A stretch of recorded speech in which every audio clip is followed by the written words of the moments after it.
Good evening, everyone. I'd like to call the Monday, January 13th school committee meeting to order here at the Cahill Auditorium at Town Hall. First of all, I'd like to thank those of you who are in attendance tonight, and I'd also like to thank BCAM for televising and live streaming us this evening. So I'm going to move right into the format. So our first candidate this evening is Mr. Robert Peretta. So welcome, Mr. Peretta. Thank you for being here. The format for this evening is the same for all three candidates. So the school committee has prepared a series of questions collectively in an open meeting on Friday, January 10th. Each committee member will ask a question, including our student representative. You have 55 minutes to answer the questions. There's a total of 9 questions. If time allows, you will have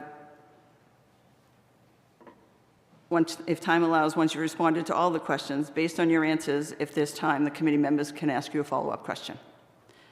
In addition, we want to allow you 2 to 3 minutes at the end of the interview for you to make a closing statement and tell us why you should be Braintree's next superintendent.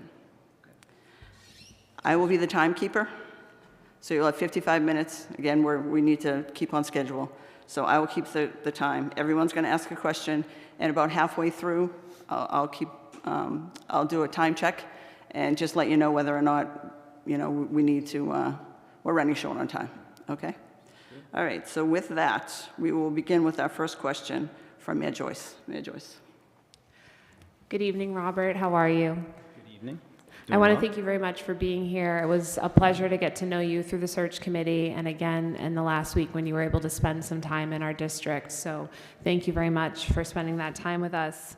And given that you were able to spend some time in our district and get to learn a little bit more about Braintree Public Schools through this application process, and having some time to reflect on your professional ability to be Braintree's superintendent, what past experience or skill set do you think you will have to immediately lean on stepping into this role on day one? Well, thank you, Mayor Joyce. Great question. Members of the school committee, thank you so much for having me. I'm humbled, honored, appropriately nervous. So what skill sets, experiences do I need to lean on? I think the first thing that comes to mind is focusing on all the good that is currently happening in Braintree. I think when, and perhaps this is just a function of like the opportunity to choose a new leader, lots of the conversation starts to focus on all the things that we need to do better, all the things that might not be, as great as we want them to be. And I think one of the themes that came through in so many of the forums and so much of the news that I've read about Braintree is that there's actually a tremendous amount of assets, a tremendous amount of strengths in this district.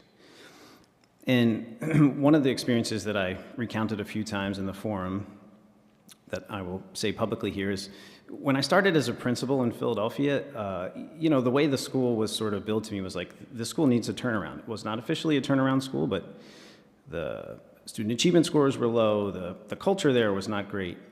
And I approached that experience with this mindset of like, oh, well, it's not working, and so it must be the people, right? The people, probably the teachers, specifically the staff, are not doing their jobs, and I just need to go in there and either get them to do their jobs or help them find new jobs. And I'll never forget, I gave a few informal observations to a couple of teachers that were not so great. And at some point, like within a couple of weeks, 2 veteran teachers marched into my office and they were like, look, Rob, if you think you are going to tell everybody that's in this school that they are terrible and that they can't do their job, you are going to drive really great people out of this place. And I'll never forget that because it was a good reminder to me that, like, first of all, my tendency as a leader is sometimes to go in, even individually, to see all the things that are not working. And these 2 folks called me out immediately and were like, you need to see all the good things that are happening here. And that starts with all the good people. And I think, if nothing else came through in the full day that I was here, aside from the pizza, it was the fact that like so many people stepped up to talk about how much they love this district and how important it is to them. And yes, we have room to grow in our teaching and learning. And yes, we probably have some big capital improvement projects we need to embark on. But we have so many great committed staff. We have so many other great assets. We have amazing students. I spent 45 minutes with, I think, half the boys' wrestling team. probably the most fun I've had with a group of students in several years. They were so engaging, they were so excited, they had no idea what a superintendent does or why I was there eating pizza with them, but they had so much to say about like their experience, not only academically, but also in all of their extracurriculars. So I think first and foremost, it's focusing on the good that's happening here, right? Anytime we're navigating change, we still have to remember that so many good things are still going on.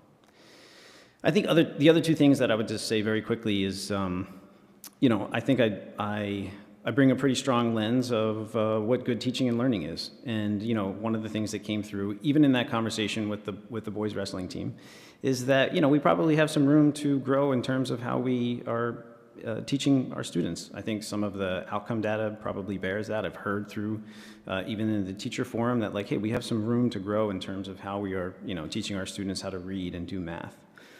And, I always say that we have lots of functions that we do as a school district. We have operations, we have to, be fiscally prudent, but at our core, we are here to keep students safe and teach them. And, teaching and learning is really our core business.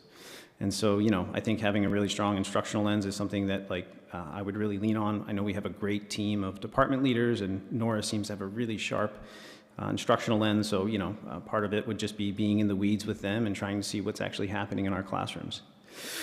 I think the last thing is it's building trust. I think the experience that I've had in Somerville is that, as part of this doctoral program, I've had to go into Somerville and in a few short months endear myself to many staff across, 10 schools and convince them that this project that I'm working on is actually something that's really important that they should pay attention to. And, I think anytime we are embarking on a change effort, anytime, even if we're just coming in as leaders to try to stay the course, it's so important that we come in and build relationships and we build trust. And I think the ways that we build trust are by doing really good work. So, for me as a leader, that's communicating really clearly. That's, making sure that when I'm organizing, district meetings, that we're doing it in a clear and coherent way. But it's also communicating authentically, bringing my authentic self, all of my cheesy jokes, to our district, and also making sure that I'm really listening to all of our staff members, talking with teachers, talking with principals, talking with community stakeholders, making sure that I'm responding to their needs as quickly as possible when appropriate. So I would say those three things. Thank you so much. You're welcome. Mr. Rulla. All right, the demographics of our community are changing. As an example, we have seen an increase in our population of ELL students. How will you support our educators to ensure we are meeting the needs of our students and families? So the question is, how are we supporting changing demographic and ELL students? Correct. I think the first thing that comes to mind, and this is something that somebody said to me a really long time ago, it's that good teaching is good teaching. And in my experience, even as a student, regardless of what the subject matter is that I'm learning, good teaching is really powerful. And so I think if we're talking about supporting ELL students, or if we're talking about supporting students in math or literacy, I'm not sure if we're going to talk about that tonight, but at the end of the day, it's really important that we have the highest quality, the most effective teaching in all of our classrooms. I really do believe that, particularly for students who are learning English as a second language, or any multilingual learner, that good teaching is especially powerful. And so I think if we're talking about how do we support those students, one of the things that we need to know very clearly is what is actually happening in the classrooms. One of the things that I am very much a big believer in is we are not trying to bring solutions in search of a particular problem. So if we're talking about improving the instruction or the academic outcomes for our English language learners, then I think we need to know very clearly what is actually happening in the classrooms where those students are. I think it's one of the things that I think we often do in education is we default to looking at the outcome data. We try to see, well, students are not doing well in literacy, students are not doing well in math. Let's go get a literacy program. Let's go get a math problem. Let's throw folks in professional development for those things. But truthfully, there's often a big piece of missing data in terms of input. And when I say input, I'm talking about like what is actually happening in classrooms. If we're talking about ELL students, if we walk into a classroom where there are many multilingual learners, over the course of a 50-minute period, how often are those students given an opportunity to talk? How often is a teacher pausing to clarify a really, a tricky academic word? How often are those students tasked with writing, and what supports are they given when they're tasked with reading, writing, or speaking? So I think, when we're talking about improving any sort of instructional programming, we really have to start with the data. We have to know exactly what the problem is that we're trying to solve before we run and throw a solution at it. I will say just very briefly in terms of potential fixes for what I think is a very national problem around how we support students who are multilingual learners. There are no panaceas out there. There are no programs that folks have bought and said, well, we've taken our students who are multilingual learners from not proficient on MCAS to exceeding expectations. The truth of the matter is it just requires a lot of really thoughtful, engaging teaching, a lot of opportunities for students to do the things that even native English speakers need to do, which is read, write, speak, and hear English spoken. So, yeah, I would say that. Thank you. Ms. Tuffy. Decline in ELA scores, especially in the middle schools, is a concern in Braintree and across Massachusetts. Can you give examples of strategies that you have used that have improved ELA performance? Kathy, I love talking about ELA. Thank you for that question. So, 55 minutes is probably not enough time for me to talk about literacy, but I will try to be very, very brief here. I would again say, similar to what I said when we were talking about how we improve, outcomes for multilingual learners. If we're talking about improving, literacy outcomes, I think we first need to start with really good data to know what exactly the issue is. That's good data in terms of student outcomes, so data that helps us understand, fundamentally, our younger students are struggling. Are they struggling with foundational skills? Are they struggling with oral reading fluency? But also, other more advanced data. What aspects of, of a more advanced literacy test are they struggling with? Is their writing lacking? So we have to have really good data, right, to know exactly what our students are struggling with. But then we also have to have, like I said earlier, really good data on what is happening in a classroom. I've been a part of districts where we are rushing to throw a solution at a problem that we don't truly understand. And the solution is often a very big investment in curriculum, which also comes along with a very big investment in the time that we are putting staff towards getting developed on that curriculum. And I think we always want to be cautious and not hasty and rushing towards throwing a solution at a problem that we don't really understand. So, like I said, I think we need to be in classrooms. We need to be watching our literacy lessons. That means principals. That means, instructional coaches, that department leaders, myself, our assistant superintendent. We all need to be in classrooms, and we need to be very thoughtful and methodical around the data that we're collecting to know exactly what inputs are leading to the outcomes that we are seeing.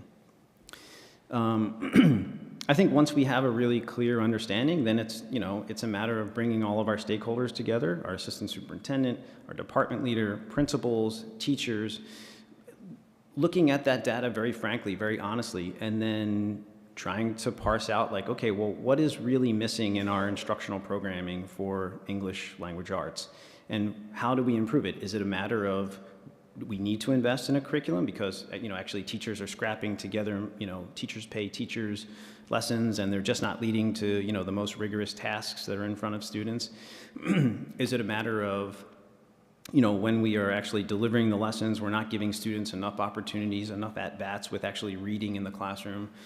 Or with writing, we're not giving them enough challenging writing tasks and we're not scaffolding those tasks enough. We're not giving them explicit lessons on writing. It's really just, again, I'm gonna get back to this core idea, which is really understanding what the issue is before we rush to a solution.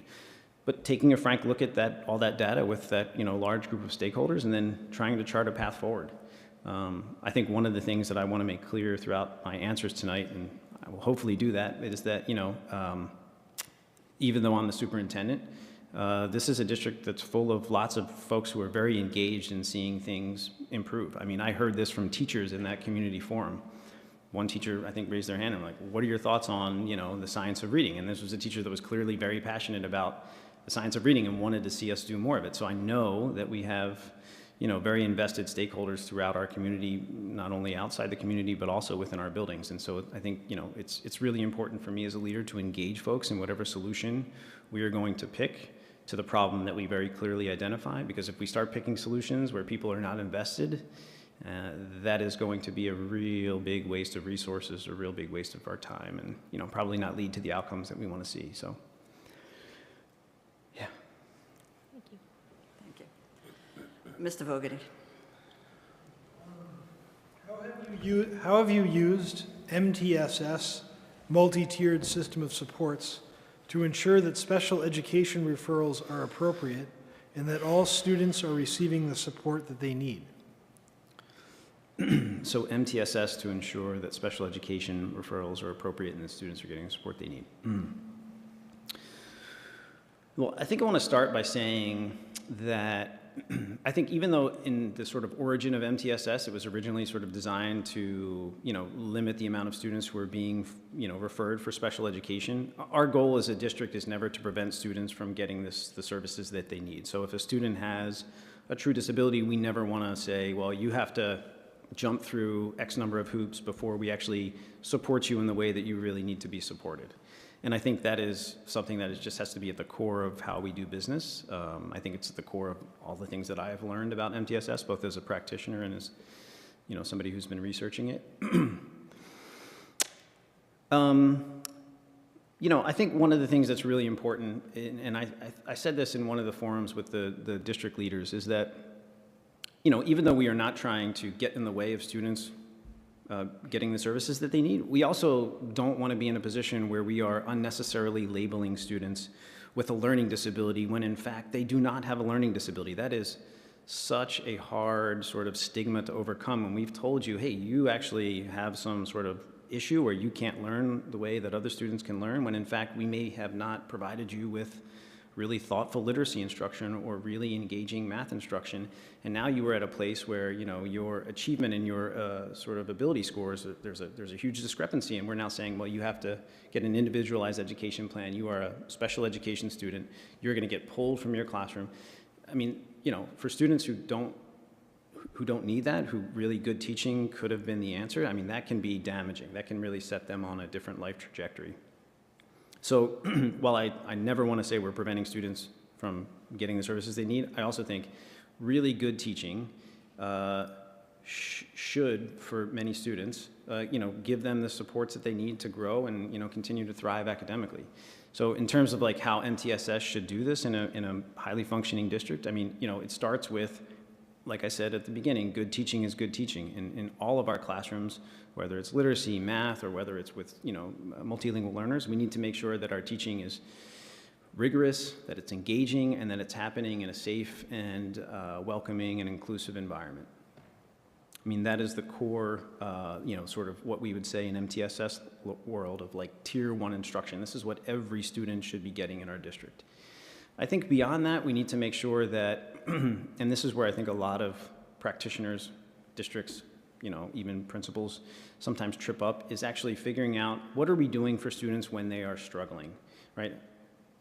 And actually I should back up and say we also need to have really good data systems to know when students are at risk. So, in a highly functioning MTSS system, well, that's a little redundant. In highly functioning MTSS, we should have really good data systems, universal screeners that tell us whether or not students who are coming to our doors are at risk for academic or even social-emotional struggles. When they get the sort of good teaching, the sort of tier 1 thing that I said, rigorous instruction in a safe and inclusive environment, and then they still struggle, then what do we do? That is often where I think a lot of practitioners trip up, either because we haven't been given time to provide interventions for students who are struggling, or we haven't been given the resources. This was the case when I was a principal. We were expected to do interventions, but we had no intervention programs. I had no intervention teachers. We had no time for interventions.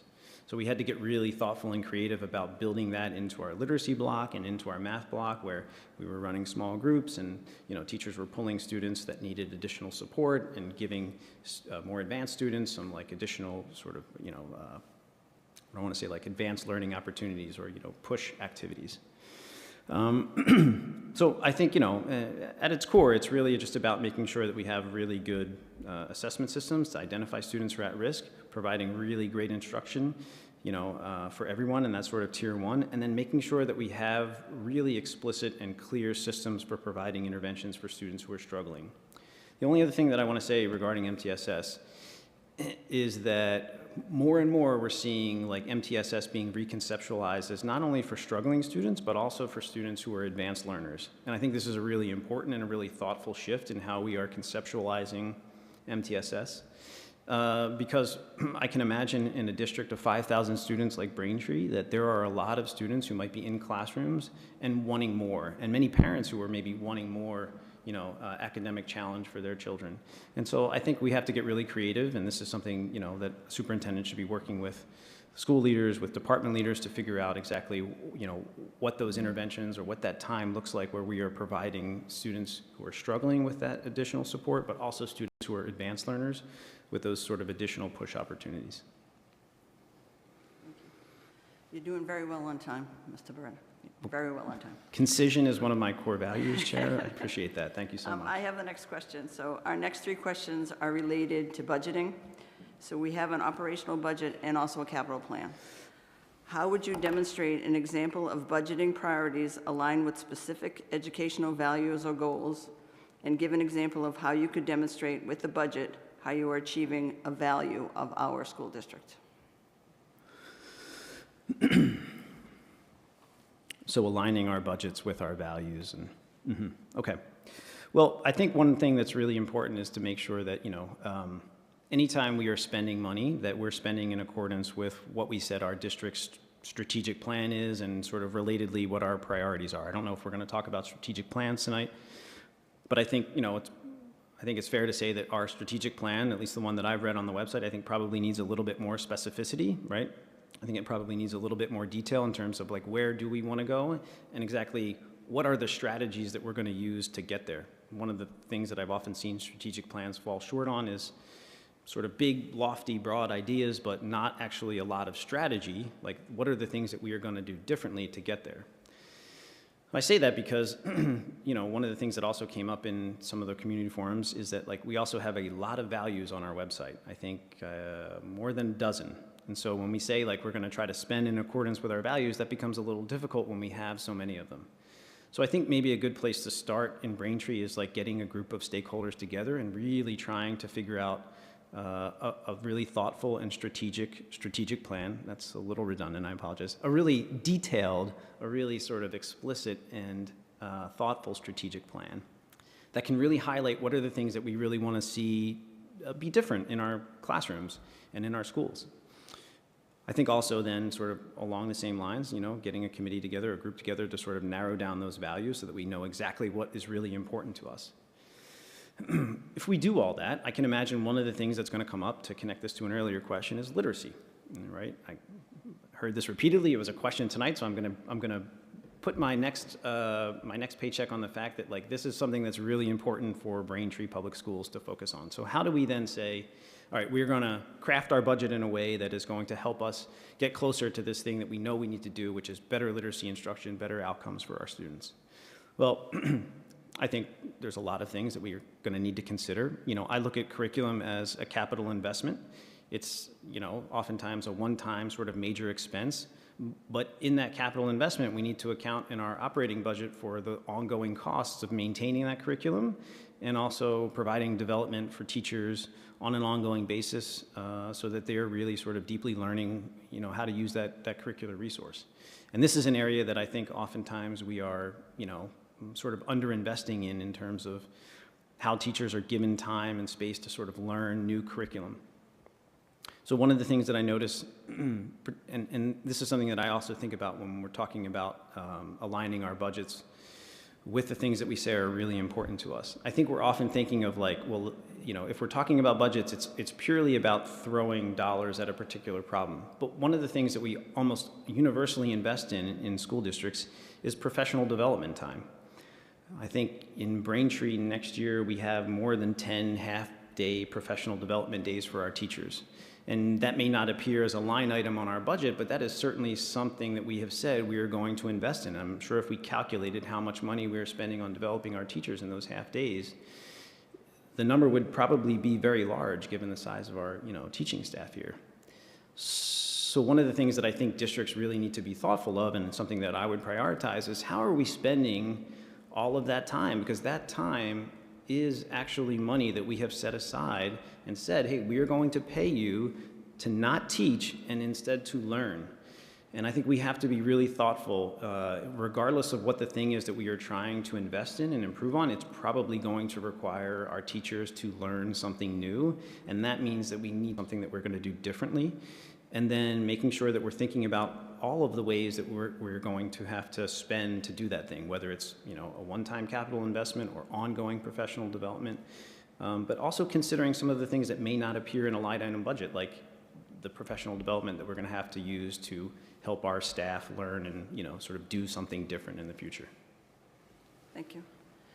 Mr. Lynch, you're next. Robert, appreciate your interest in Braintree. Thank you. So many of Braintree's school buildings are aging. What is your experience with funding, planning, and prioritizing for facilities, maintenance, and improvements? Additionally, have you been a part of any major capital project within the last 5 years?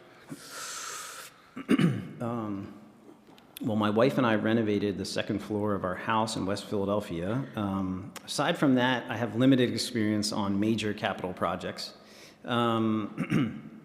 You know, I'm fortunate to be working right now in Somerville, and Somerville, I think, is it's an amazing district, such amazing people. If you're watching, shout out. One of the things that I think they've done really well in Somerville is take advantage of, you know, the MSBA. And I think if we're talking about capital improvements in Massachusetts, we have this really unique feature called the MSBA. And I think, you know, if we're talking about a major capital project here in Braintree, I'm going to imagine that some of that is going to have to be funded through the MSBA. So we're currently going through an MSBA process in Somerville. I have very limited knowledge of, you know, how that process started. But one of the things that I think, you know, I do know about myself is that when there's an area that I need to, you know, sort of glean more knowledge about or sort of learn the ins and outs of, I lean on my network. This is something that I've been doing repeatedly in my time in Somerville, particularly, you know, just sort of learning all of the history of the place. So, you know, I think in terms of capital improvement, you know, it's going to be MSBA, and I'm going to have to reach out to my network and say, like, hey, you have been through a successful MSBA project. What are the things that I need to know? I think, you know, in addition to sort of leveraging MSBA, I can imagine that any sort of capital improvement project is also going to require some form of, I think we call them debt exclusions here in Massachusetts, right? Sort of a large, maybe one-time financial commitment from our community. And so I think anytime we're talking about like asking our community to invest in capital projects, we're going to have to invest them in the need for it. I was talking to a gentleman in the audience beforehand who was sort of saying like, hey, you know, actually some of our buildings are probably not as bad as folks think. And, you know, that's a real sentiment that I can imagine is true throughout the community. Now, you know, I think there's a way for us to really, if we truly need to invest in a big capital project like a new high school, then there's a way for us to really tell that story in a thoughtful way to make sure that the community is on board with it. You know, I think one thing that, you know, we often just kind of say things repeatedly and we expect people to take them for granted. I can imagine that many folks have not been through the high school, especially folks who don't have students in our district. Maybe they haven't been through the high school in a really long time. And maybe it's time for us to sort of, you know, do some video tours and really build a case for what I'm going to say is like some brutalist architectural style. I mean, I was there for the community forum. It is a building with some charm, but I can absolutely understand why I've heard from many folks that we need to update that building. So I think, you know, seeing it firsthand, I think, you know, sort of gives you a different feel for why people are actually saying, oh, yes, we need to invest in this. All that to say, to answer your question, I think it's when we're talking capital improvements, I think it's really understanding the MSBA process and me leaning on my network to make sure that I know everything about how to do that really effectively. And then I think it's also going out into the community, building investments, sort of building community support for whatever investment we are trying to make.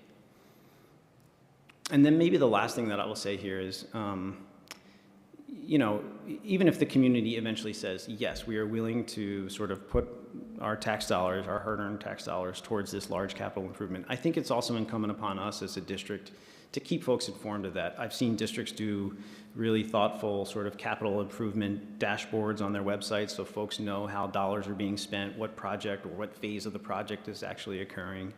I think people want to know how their dollars are being spent. So those three things. Thank you. Thank you. Ms. Tuffy.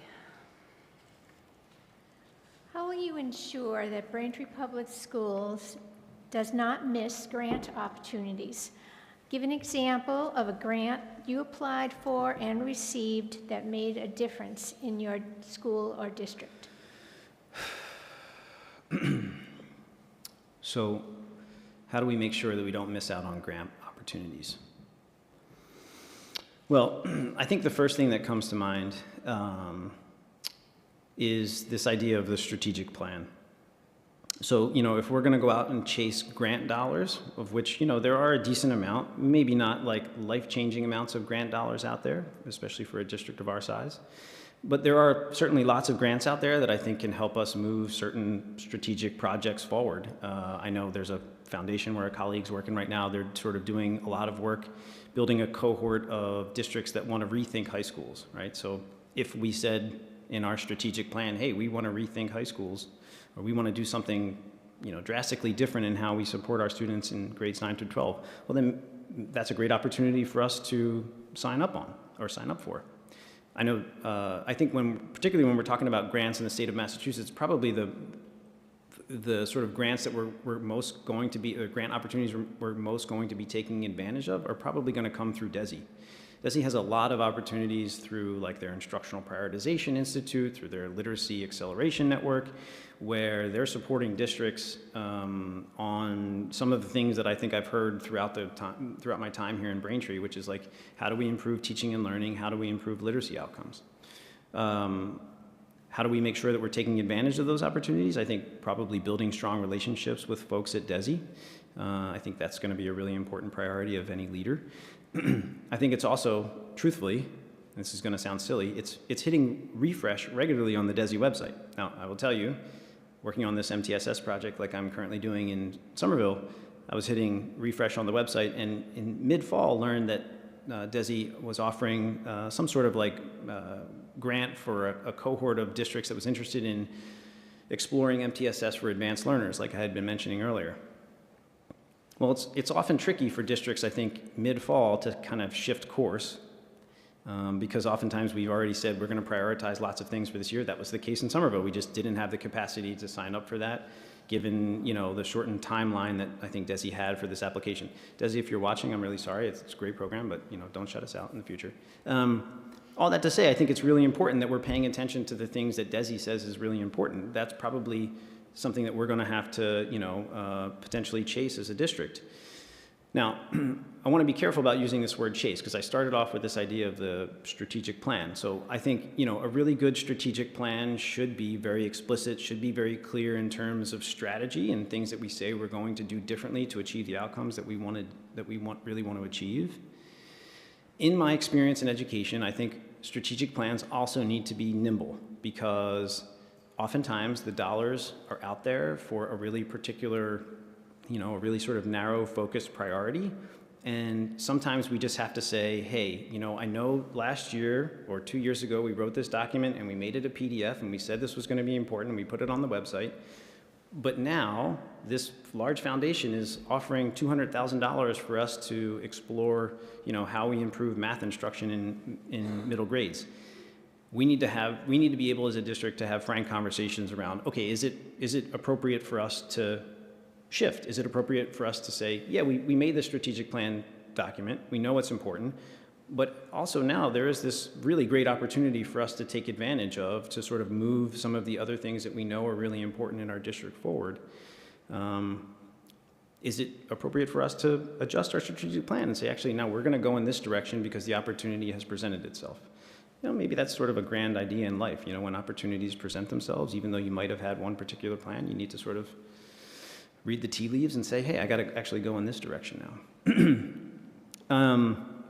So yeah, I think when it comes to grant opportunities, it's about like having a clear sort of strategic plan that can help guide you and say, well, these are the things that we think aren't really important. Let's go out and look for organizations that are funding these kind of priorities, and let's see if we can, apply for them. I think it's very much paying attention to DESE because they offer lots of great, opportunities for districts to sort of advance all of the things that districts, need to do, particularly around teaching and learning. But then I also think it's this idea of being very nimble when we're applying for, or when we're thinking about, grant dollars that are out there, because oftentimes opportunities come up at the last minute, and it's important for us to have frank conversations with stakeholders and saying like, hey, is this an opportunity for us? Should we sort of change course? So those three things. Thank you. Ruby, you have the next question? Thank you. How will you, as superintendent, aim to promote the mental well-being of students and staff in the Braintree school system? And what specific measures will you take to ensure that mental health support is equitable for all? Oof, that's a great question, Ruby. So to improve the mental health and well-being of our students and staff. Students and staff? Okay, that's a good one. I'm going to start with this idea that I think I've referenced earlier, which, you can sort of hear as maybe a theme in how I think about things. But I would start with this idea of like, okay, well, what does the data say is really an issue? And you might read that as like, well, Rob just likes to sit behind his computer screen and look at Excel sheets about data and then make decisions accordingly. I do like looking at Excel sheets. I do like sitting behind my computer screen. But I also think when I say data, I'm talking about like when we have conversations with individuals, students and staff members, what does also that anecdotal data tell us is really the state of everybody's well-being and mental health in our district? Because again, it is in a resource-constrained environment, like it sounds like Braintree, and many other districts are, especially in the next several years as ESSER funds run out.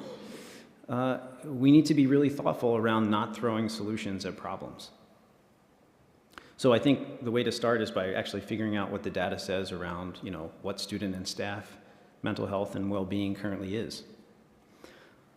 I can say that in the past, things that I've done to sort of improve student and staff mental health and well-being is starting with my own mental health and well-being. It's really important for me to sort of draw boundaries around work, and the most important thing in my life is being a good father and being a good husband. And when those things are going well for me, I have a lot of capacity to do good things at work. I think in terms of like how I then actually sort of translate that to the district, in my experience, the sort of mental health and well-being of everybody in the district starts with the sort of adult culture in the district. And I think it's really important that, our staff across all of our schools feel really well supported. They have a clear understanding of what we are trying to do as a district. We've given them a really thoughtful and clear strategic plan, and they understand what's expected of them and, how we are going to improve on the things that we're going to improve.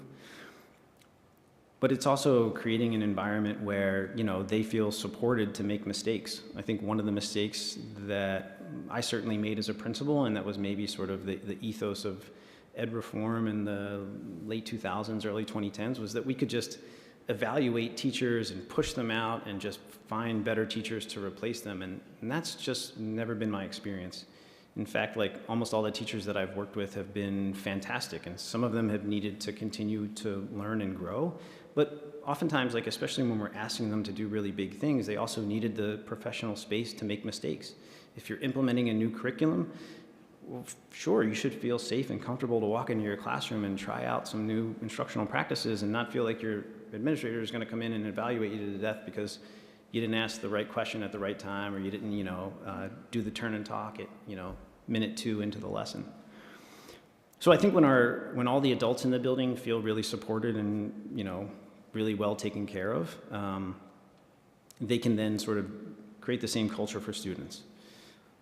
I also should say one of the things that I really prioritize in terms of adult culture is having fun. I think it's like extremely important to have fun with all of the adults that are working in schools, because we work with students. And like I said, I had the opportunity to talk with the boys wrestling team. I don't want to say that all of my data about this is coming from the half of the Somerville High School boys wrestling team.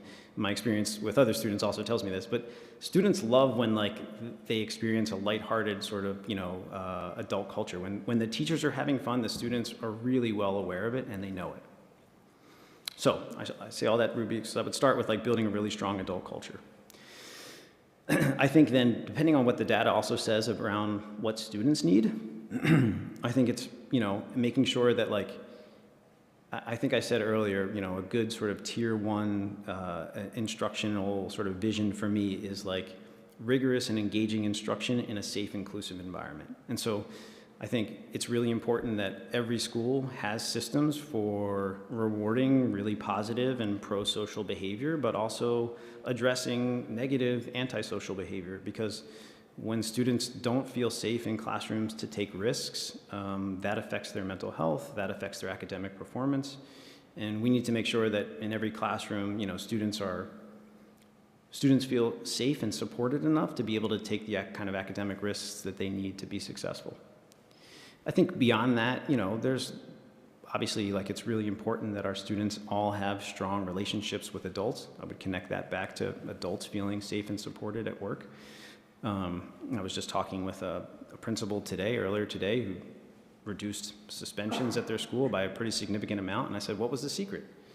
And the principal said, I got a lot of great adults in this building and they have great relationships with the students, especially those students who really need to have great relationships with students. So I think it's really important, that we foster a culture in which students and staff are able to feel connected and feel supported.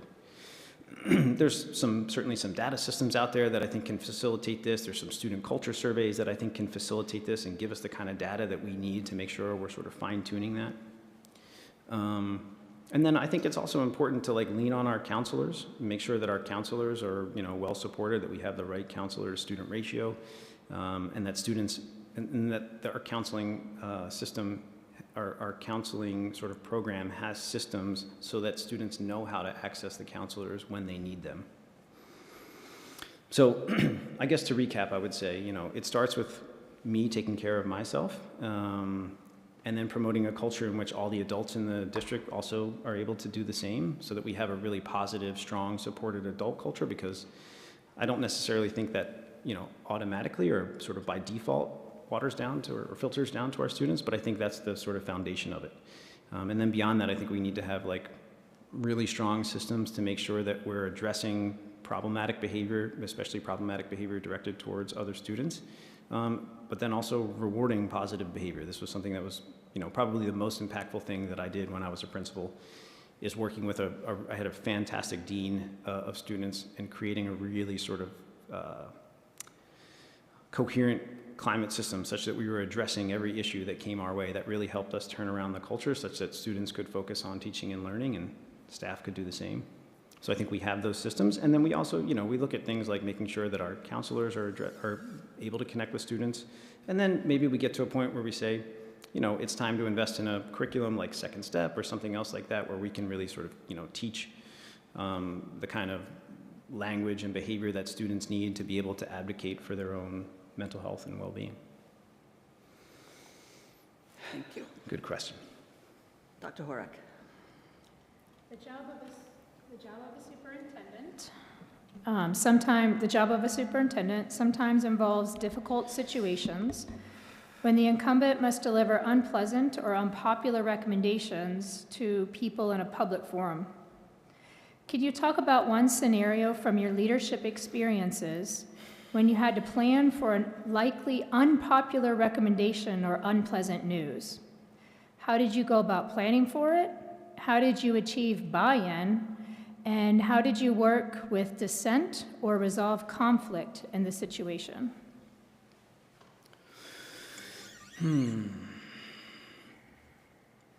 So unpleasant news.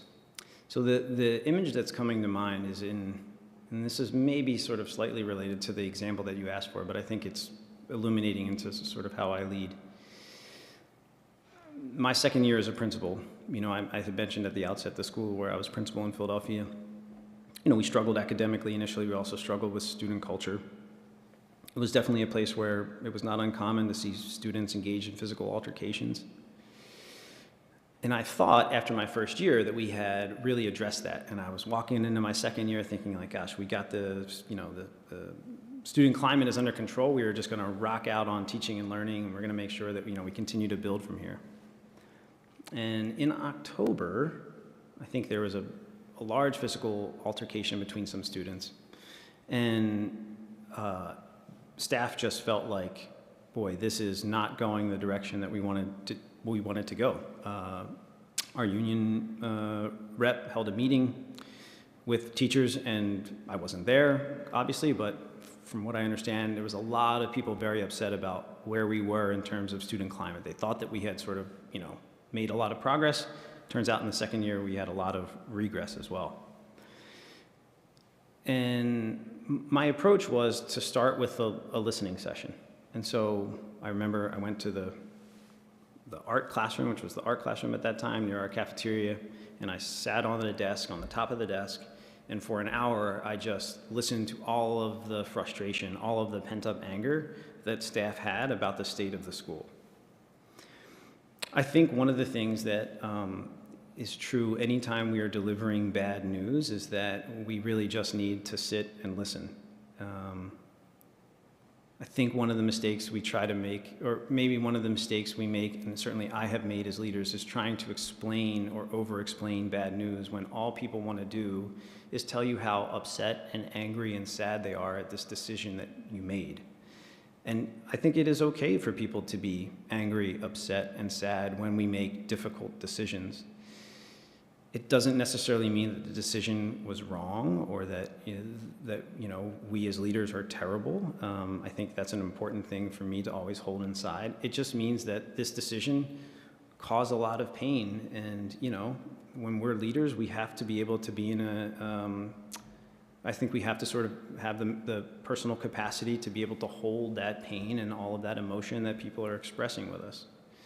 I think maybe I should back up and say, even before that, when we're delivering bad news, one of the most important things is that we have built up some capital. We have built up some trust. I think the thing that was probably most helpful for me as a leader in being able to navigate that really difficult situation in my second year as a principal was that I had proven in many ways that I was a capable leader, that I was responsive to teachers' needs, that I was not going to be retributive when they brought challenges to my table or to my desk. And we had also done some other things that were working well in the school in terms of, the direction we were going in early literacy and approaching taking a new approach for teaching math. And so I think when people know that you have the capacity to do good work, that you're capable, that's a way that you can sort of build trust. And then when you bring your authentic self and you empathize with them when they are going through this really difficult sort of, period of loss for whatever decision that you've made, you have a little bit more capital to say, I hear you, right? I'm listening. I really understand the challenge, that this decision has laid upon you, and I understand the loss that's associated with it. And at a later point in time, when people have maybe worked through that stage of grief or those emotions, you can sit down and have a conversation and say, look, let me just sort of explain the logic behind this. Let me tell you a different sort of, from a different perspective, why we went in this direction. So, I think, to be fair, that's the hardest thing that we have to do as leaders, is to be able to sort of hold people's emotion when we make a really difficult decision, to be able to sort of also have the internal capacity to say, it's not, I am not a terrible person or an awful leader for having made this decision that people very much disagree with. We looked at the data really thoughtfully, we looked at it carefully, we made this difficult decision, but people are now going through this grieving process, and we need, as leaders, to, I think, be there and sort of, guide them through that. And then also, I think, making sure that when it's appropriate, we follow up with folks and we say, look, I hear you. I want to know if you're open to sort of hearing me out on why we went in that direction. So difficult work, but I think it's, a matter of listening and then a matter of building trust and then following up with folks once they've moved through those difficult emotions. Thank you.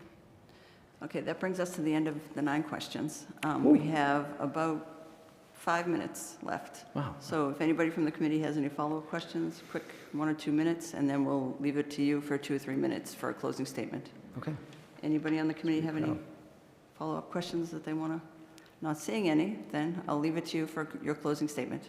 Okay. Closing statement. Ladies and gentlemen of the jury, now, I think that maybe I'll finish where I started, which is this idea that, like, I think anytime a district is going through this process, or really even a school, anytime you're looking for a new leader, maybe all of the sort of things that we think need to be better start welling up, and we have all these emotions and grand hopes of like, well, we need to change this. This needs to be better. This is terrible. We have to fix this. And, this person in the seat, they're going to do all this for us. And I think one of the things that I've learned about myself in going through this process is that, yes, I have the capacity to sort of help Braintree navigate a lot of the difficult decisions, a lot of the challenges, a lot of the areas of growth that I've heard come out in the last several interviews and in some of those listening sessions. But I think what's really important in having the capacity to do that, and maybe what's even more important, I should say, than just having the capacity to do that, is having the capacity to simultaneously hold all of the great things that we are currently doing in Braintree and lifting those up and making sure that our community is seeing them. Because I can imagine walking through our schools, and I have walked through our schools and I have seen this, but I can imagine walking through all of our schools, there is tremendous amounts of amazing teaching and learning going on. Even in the 2 schools that we went to, I saw a lot of really excited and happy students, teachers who were excited to talk to me about the work that they were doing, principals who wanted to pull me into their office and talk to me about what it was like to be a leader in the district. So there are a lot of really amazing assets in this district, and I think I have the personal capacity to lead the district forward. But I think most importantly, I also have the capacity to make sure I'm shining a light on all the great stuff that we're doing while we are moving forward as a district. I said concision is one of my core values, so I'm going to stop there and say this has been such a joy and such an honor to talk with you all, to even be in this seat, to be considered for such a really critical and important role. I'm very, very humbled.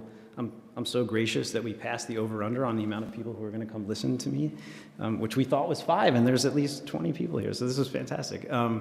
It has been a true joy and a true honor. I think this district is really poised for a lot of success in its future, and I hope you'll trust me with that honor. So thank you so much. Thank you very much. It's been our pleasure as well, so thank you for being here tonight. We will be voting on Thursday evening. We will get back to you on Thursday with our decision. Fantastic. Thank you all so much. Have a Again, great night. And thank best you. of luck to the other candidates tonight. So we have about 5 minutes before our next candidate will be joining us.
Good evening, Ms. McDonald.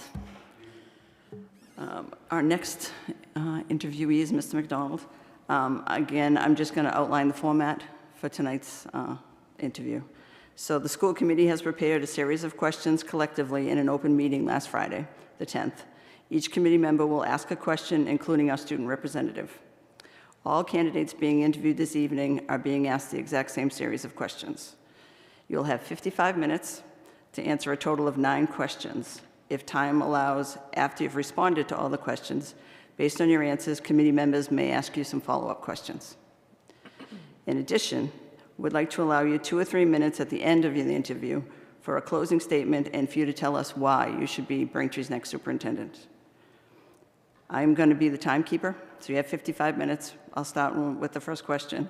About halfway through, I'll interject and give you an update on how you're doing on time, because we want to make sure we get through all the questions and, again, have time for a closing statement. So with that, I will turn it over to Mayor Joyce with the first question.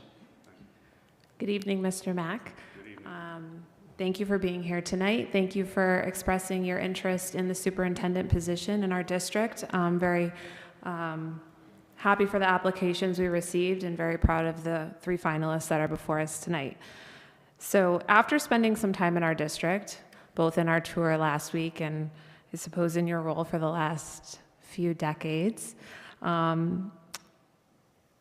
reflecting on your professional ability to be Braintree's superintendent, what past experience or skill set do you think you will immediately need to lean on stepping into this role on day one? Well, thank you all very much. I'm honored to be here. I'm honored to be selected as a finalist for such an important position. I'm aware of the importance and significance of this job in Braintree, especially at this critical time. As you know, I am the principal of Hollis School. I've been in Braintree schools as an educator for the last 25 years. My first 4 years, I was a 5th grade teacher. In the last 21, I've been the proud principal of Hollis Elementary School. Before I get to your question, I just want to tell you a little bit more about myself. I'm a 25-year resident of Braintree. I have a wife who works in the Braintree schools, and I have 4 children who have either attended or are currently attending Braintree schools. I've also been very active in the community over the years through youth sports and also worked summer programming in Braintree as well. So as far as how would I lean on my experience, well, I'd obviously lean on my experience as my last 25 years as a Braintree educator and the last 21 years as a Braintree administrator. I believe that I'm a trusted, respected, valued leader in town who has a history of working together with students, staff, and families to solve problems. As a 21-year principal, I know people, I know places, and I know issues that have to do with Braintree, and I'm able to make connections and build relationships with people to solve problems. But I think if you just looked at my work as the Hollis School principal for 21 years, you'd be missing out some important components of my background. Over the last years, I've been an unofficial or official mentor to many of our Braintree administrators. I'd like to think that I'm a leader among our entire administrative team and especially our elementary team. I've helped them through good times and difficult times at the beginning of their administrative career.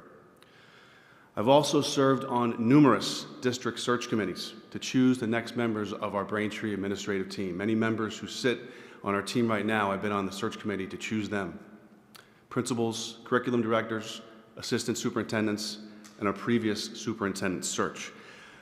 Having those relationships and being on those committees and mentoring people will help me day one as I go into the job.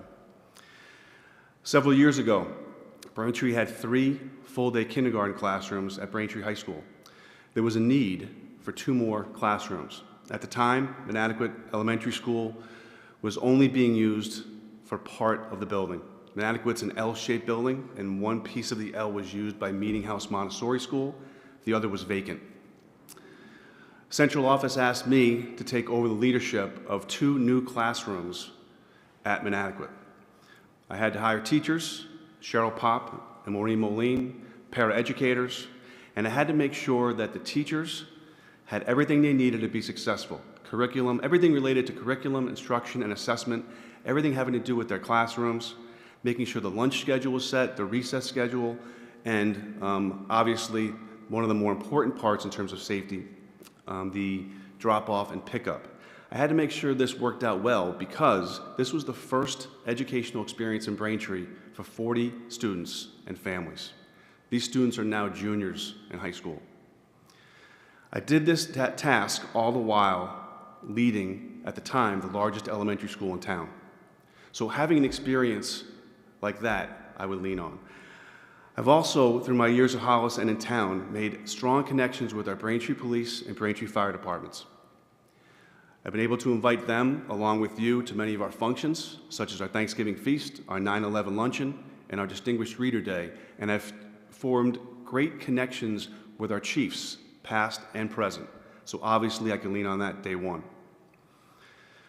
For the last several years, I've been a member of the school building committee, and I've been involved in the recent capital projects of East and South and new roofs. So I can lean on that experience as well. Braintree teachers have a contract. That contract will be expiring June 30th, and I'm part of the negotiation team, and I have been part of the negotiation team for the last 2 cycles of negotiations.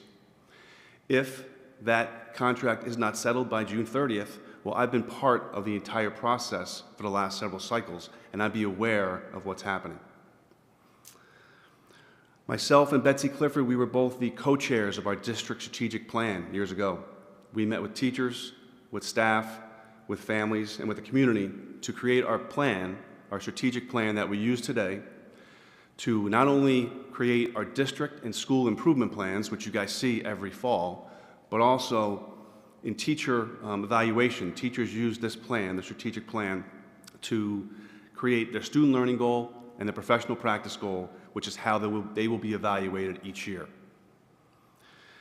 And lastly, for the last month, I've been part of a small group of working staff members in Braintree that meet weekly with Sanborn at GO to talk about the recent discussion of consolidation or closing of elementary schools. Having the background in that committee, along with the strategic plan and the BEA, all of these things mean that I can step in before day one and be a strong leader. As an experienced Braintree leader, I can identify the roadblocks and I can help move us forward. Thank you. Mr. Rollo, you have the next question. The demographics of our community are changing. As an example, we have seen an increase in our population of ELL students. How will you support our educators to ensure we are meeting the needs of our students and families? Yes, so there is no doubt our demographics have changed and they will continue to change in Braintree, and it's imperative for all of our leaders in Braintree, whether you're a teacher, a principal, or a superintendent, we make sure that we're including programming to assist all students, not just EL students, but low-income students, special education students. Any student in any subgroup needs to make sure we have programming to assist them. I have seen firsthand the demographic shift in Braintree. When I started 25 years ago, my 5th grade class was probably between 92 and 97% white. Now, at Hollis and in Braintree, our percentage of white students is sometimes less than 60%, and our Asian population in most of our schools are in between 25 and 30%. So we've seen that change. Before I get to answer your question, I want to tell you a brief story that occurred on Friday. On Friday at Hollis, I was out in front of I was in the office area. The doorbell rang, and a middle-aged Asian gentleman was at the door. I went to the door, let him in. I knew from talking to him or trying to talk to him that he could not speak any English, but I knew he was trying to tell me he was trying to pick someone up at school. His nephew, which is what I gained from it. A teacher who was coming by, she graciously offered her time along with our office staff, and we worked with this gentleman, showing compassion and kindness, but also using technology and other methods to try to figure out who he was trying to pick up. He only knew the Asian name of the first grader, not his Americanized name. Eventually, after a lot of time, we figured it out. But at that point, I had to make sure I knew if this person was allowed to pick this child up. So I took his ID, which I had taken when he came in the room, and I went to my office and I figured out, and I saw that he was on the list to pick up a child, and I also saw his phone number. So I dialed the phone number, and thankfully his phone rang. So I had even more verification that this was the right person. We went down to get the child to have him be dismissed, and he had been dismissed about an hour later by his father. That exercise took probably 10, 15 minutes. In a typical occasion, it would have taken seconds. That's an example of what's happening in Braintree in all of our schools, not just Hollis, right?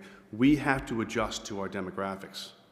And I've spent my career as an administrator, first as a teacher and then as an administrator, listening to other teachers and finding out what works and what doesn't for all students in these subgroups.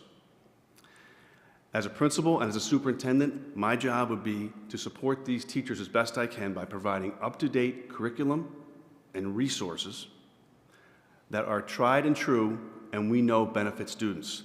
I would also need to make sure that not just EL teachers, but our special educators have adequate spaces and environments for EL or special education instruction.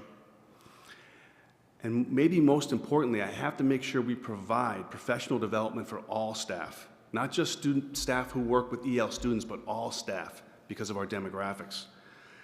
Recently, our EL director, Karen Bejo, did a workshop on election day for our elementary staff at Hollis. It was on working with students who are in those exact situations where they don't have much English, and strategies and using platforms to help our students. We have many students arriving in our school with limited English, same with families. And you mentioned supporting family as well. We have Parent Square, which is a great resource. The fact that we can send out messages in Parent Square and have it be translated to these families is a huge resource. But what I've seen over my years, especially lately, is that Parent Square is a one-way communication tool for a lot of these families. They don't feel comfortable enough to communicate back to us. And very rarely will I get a question back about something from a family that has limited English proficiency. So what do? I think we have to do more outreach. I think we have to do more outreach to the Chinese American Association in Braintree. This weekend, I know there's a Lunar New Year event at the high school, but these families have to know they matter and that they're heard. And the way they know that is by the connections that we make, by being visible and by them seeing us. So I think that outreach is truly important if we want to support these students and our families. Thank you. Ms. Tuffy. Thank you. The decline in ELA scores, especially at the middle schools, is a concern in Braintree and across Massachusetts. Give examples of strategies you have used that have improved ELA scores. So there's no doubt it's concerning what we've been saying about our middle school ELA scores, no doubt about it. And as an elementary principal who has students that feed into these middle schools, whether it be East or South, you can't help but feel responsible, and you can't help but ask why. What's the reasoning behind this? So I'm going to throw some reasons out, not that I'm saying these are the reasons, but some potential reasons. You know, everyone talks about COVID, and I understand that COVID happened to every single student in every school across the state. I get it. Being someone who was working in the elementary schools during that time, I know that the current middle school students were the students that were in their primary elementary years during the shutdown and upon our return. It's very difficult to learn phonics, basic phonics skills through a computer while a teacher who's wearing a mask and a student's wearing a mask. I also think we need to look and see if there's gaps in our curriculum. Are there things we're not doing, or are there things we're doing that are not working? And that's an important thing to look at. I also want to mention that when we had the shutdown for COVID, that's when we did most of our training for our two phonics programs called Foundations and Hegarty. Teachers were trained many times virtually, which I don't think was as effective. I also think that back when we returned from COVID, the level of anxiety and stress for teachers was at an all-time high. It was so nuts that teachers were afraid to pass out papers in their class for fear of the virus being transferred on the paper. Seems crazy now, but that was a real worry then. So I don't know how much they truly were invested in the Hegarty and Foundations training. I know now they've been trained, and it's a part of our detailed time allotment schedule. I also think there's been staffing cuts at the middle school level. We've had cuts in reading, writing, and research, and cuts in ELA and math connections. In talking to our middle school principals, especially John Sheehan, I spoke with him, and our middle school teachers, one of the struggles with that is having those courses removed. It means that the ELA teachers and math teachers have to now teach more standards during their 45 or 50-minute block. Previously, when those classes were there, standards were touched in those classes, so the teachers during their regular ELA class could delve deeper into those standards. So those are potential reasons why there's a dip. And again, I mean that sincerely. Like, I worry as an elementary principal why that dip is there. When we look at how I have improved EL performance, I think you have to look first at the data of Hollis School. Hollis School and all of our T students take MCAS exam, which is important, but again, it's only one measure.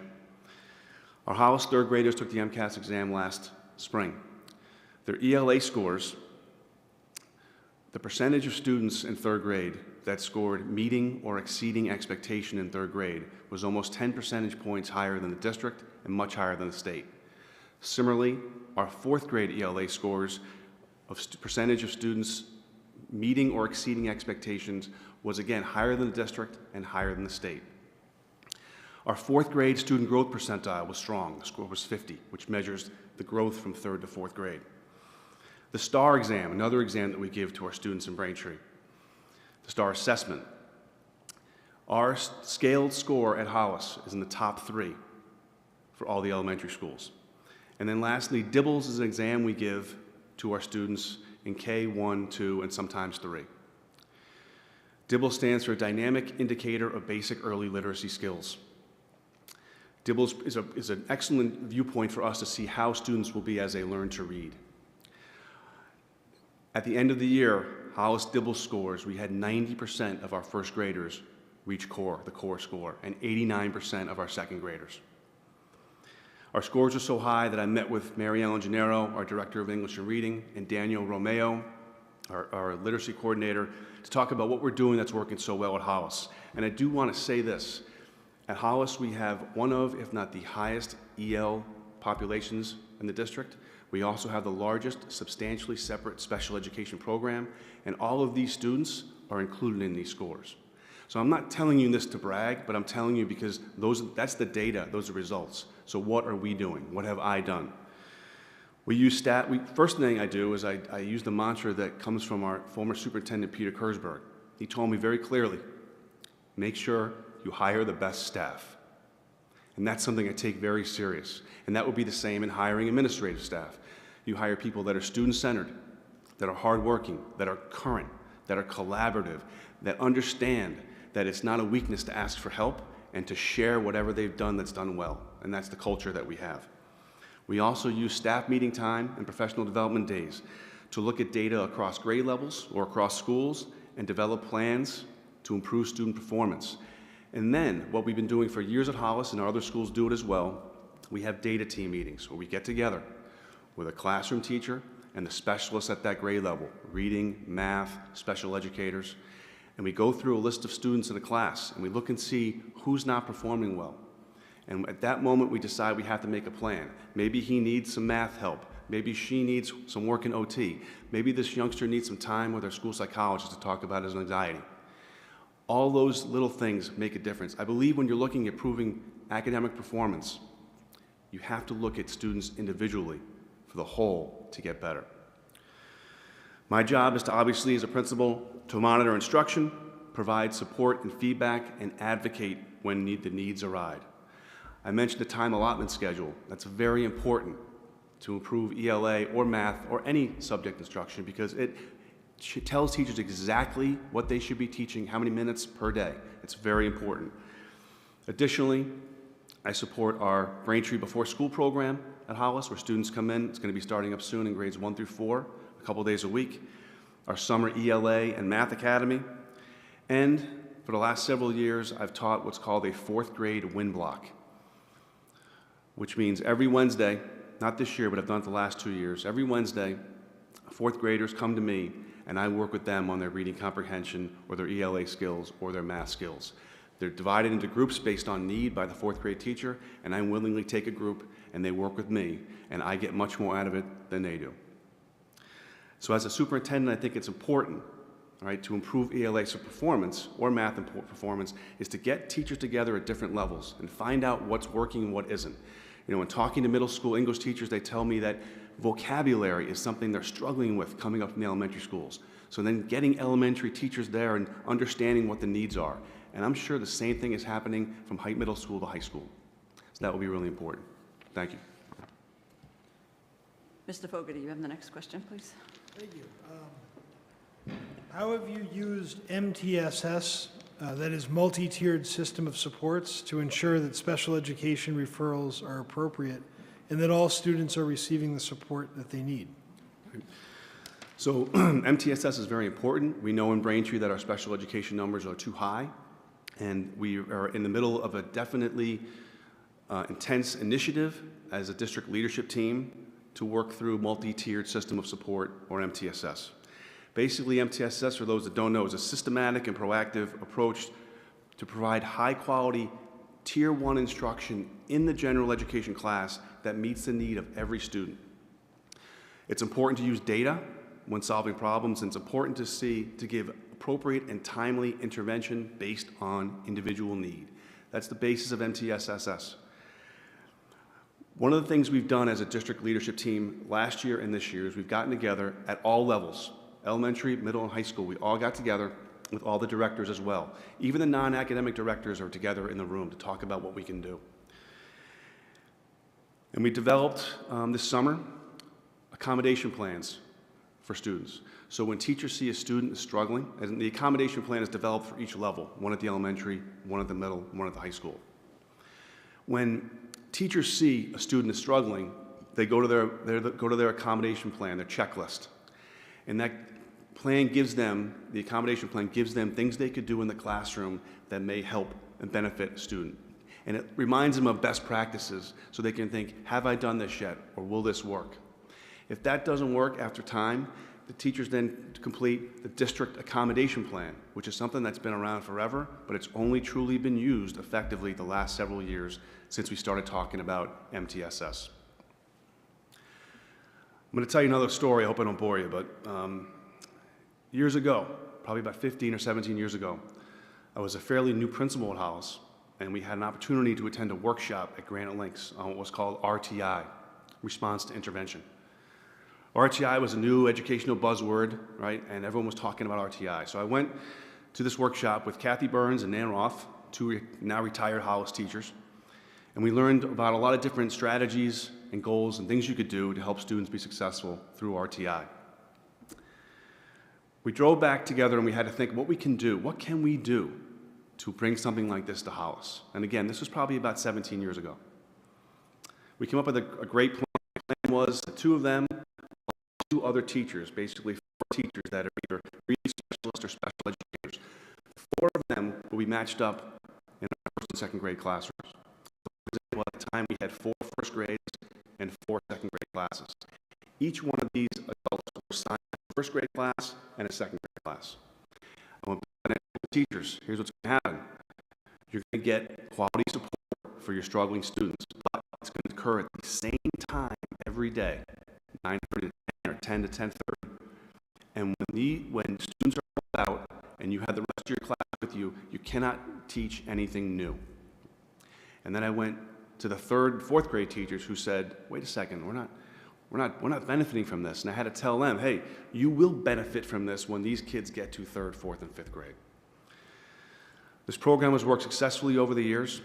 It has completely and totally limited our special education referrals, and it's morphed into something even better because the ownership that I had at the beginning has filtered down to the teachers. And we've made changes over the years.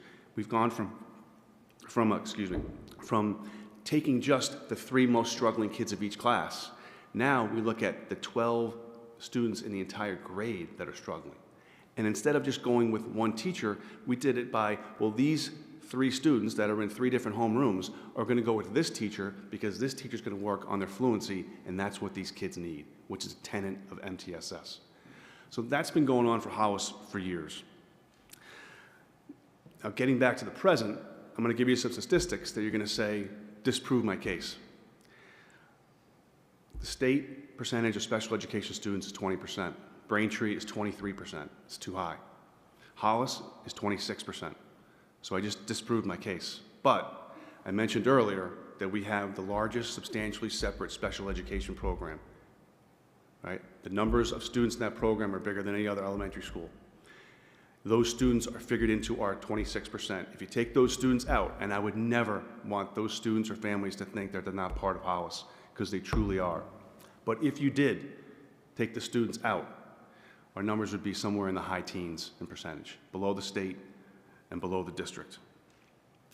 It's important for me as a leader, whether I'm a principal or a superintendent, to look at data, to monitor progress, to have conversations with adults, and to figure out any intervention supports we can do for students who are struggling academically, behaviorally, or socially. We're about halfway. You have about half an hour left. We have 5 more questions and then a closing statement, so just a time check for you. Thank you. Okay. So our next 3 questions are related to budgeting. We have an operational budget and a capital plan. How would you demonstrate an example of budgeting priorities aligned with specific educational values or goals? Give an example of how you could demonstrate with the budget how you are achieving a value of our school district. Thank you. So our budgeting priorities have to be aligned to what's in our strategic plan, which is our vision, our mission, our values, and our 3 main goals, which are teaching and learning, family and community engagement, and social-emotional wellness, social-emotional learning and wellness. Years ago, that document had 4 goals. We combined Goal 1 and Goal 4 to the first goal, teaching and learning. Just shows that the document is a working document. But any budgetary decisions have to be looked at under the umbrella of those ideals, those values, that mission, and those goals. We have to make sure that programming is looked at, and whatever programming is best for students, we have to keep that programming. As a superintendent, what I would do to keep those priorities in line and keep our goals in line was I would sit down with our assistant superintendent, Nora Vernaza, Sarah Kaufman, our director of finance, and individual principals or curriculum directors, and talk to them about their needs, right? And this is something we have done sporadically over my time in Braintree, but I think it's very important that you sit down and you talk about what is needed in your building or your department and what possibly you can do without. At that point, a list is created, and we would make sure that we get together after that list to figure out what are the essentials. There's been years in Braintree where things have been pretty good, right? And we've been able to bring some things back, add some things to our budget. But as we all know, we've had lean years, especially last year. Last year was difficult, and we got together in a room together collaboratively as principals and as curriculum directors to talk about all the different things that potentially could be cut. You know, as elementary principals, we talked about reading and math specialists being cut, and we were against that because we knew as principals that if we cut reading and math specialists, the number of special education referrals would rise, no doubt about it. Then we talked about the electives, middle and high school electives were spoken about, along with the specials at the elementary level. And we did not want to do that because we knew there were students at our elementary level that loved going to school on Tuesday and Thursday because they have PE, or they love going to school in 8th grade at South because they have art that day or that cycle, or they love going to the high school because they have their broadcasting class and they're going to be doing the Braintree 4 that day, you know? So we have to make sure that we're supporting the programs to have the best impact on kids, and it's critical as a superintendent that the directors and the principals are involved in the decision making so that they know that these decisions are not made in a vacuum. In terms of value to the system, I do believe adding value in creating team chairs at the elementary level. I think that's a positive step in the right direction. I understand does come at a cost, but I believe down the road that cost would help us in terms of less special education referrals based on having a team chair that could run the meeting and really help with eligibility. I talked earlier about that story about the gentleman showing up at Hollis with no English skills. I think all of our schools are in a situation where we have students show up with literally no English. I think about elementary students, 6th graders, who show up and they have sticky notes on their shoulders because they have to use a sticky note to say that they have to use the bathroom. That's what we're working with at times, and I know how difficult that is for these kids, whether they're elementary, middle, or high school. But I also know how difficult it is for the teachers, because our teachers are in the business because they want to communicate with kids and help kids, and it's really tough, especially when you have a class of 20, 23 students. So what I would suggest in order to add value to our system would be some sort of EL Newcomer Academy, where students, based on data, based on their access scores or their home language survey, could be placed in one particular school together, and we could saturate them with our EL teachers and our EL services. It doesn't mean we would get rid of EL programming at other schools, but we would try to manage our staff to provide the best instruction at maybe one elementary school and one middle school, and critically provide the integration for these students to be successful. So that at the high school they go to lunch and they go to an elective, and at the elementary school they go to the specials and they go to lunch and recess. The gains these students make over the course of 1 year, it's truly staggering, right? And I think we could add value to our budget and to our school system by doing something like that. Thank you. Thank you. Mr. Lynch, you're next. Hey, Tim. Appreciate you being here tonight. Many of the Braintree school buildings are aging. What is your experience with funding, planning, and prioritizing for facilities, maintenance, and improvements? Additionally, can you explain some of your work on major capital projects? Sure, happy to. So as the principal of the oldest elementary school in town, built in 1912, I've had a lot of experience planning and prioritizing for facilities and dealing for situations when systems don't work. Over my tenure in Braintree, I've also been what's called the district energy manager. At that time, I worked with retired teacher Rick Walsh. He and I would go around different schools throughout the evening or the early morning, and we would check to make sure the heating system and the lights were off and that the sewer and the water was in good shape. And then we would compile the bills every month and present it to the principals and let them know, hey, this month your energy bills went way up. Why? And make a plan. So that familiarizes me with many of our schools, right? But during my tenure at Hollis, I've had to sit down with numerous staff members, both Braintree School Department maintenance staff and now our town department staff, led by Mike McGurty and Adam Nash and Justin Zahn, and figure out ways to prioritize our building and to fix our building as best we can. In my career at Hollis, we've had many improvements to our school. New flooring in certain spots, tile flooring, new windows, a new gym floor, a new roof courtesy of the MSBA. Those are important capital improvements at our school, but we've also done some major renovations over the years at Hollis that I've had to be integrally a part of. We had a 3-classroom area down below outside in our lower level that was used for storage and for archives. Years ago, I had the idea, let's clean this out. We had a space crunch, let's clean this out and let's create classrooms, and we did. Outside contractors came in, our school department staff came in, and it was cleared out to create 3 kindergarten classrooms and an OT room, a bathroom for staff, and bathroom for students. That involves planning and organizing capital work. Additionally, Hollis is an old middle school. It has old-time locker rooms underneath the building that was used back then. One of the locker rooms was in a location that was very convenient for students to access. So we decided to make it into a computer lab and a media center. At the time, you can imagine a locker room that was used in the 1900s with the shape it was in. So we had to organize getting all the plumbing out, all the lockers out, all the different things that went into this locker room, let them out, and then work with the gentlemen who were doing the work, both outside contractors and some of our school department workers, to create this space, the space that we use today as a computer lab and a media center. Additionally, again, the building is old. I've also had to work with our maintenance staff when things haven't worked. When we've had some heating issues with our boiler, making sure I'm communicating with central office and staff and families, and most importantly, communicating with our maintenance staff in town. Years ago, we had the blizzards 10 years ago, and at that point, believe it or not, we were out of school for 2 weeks.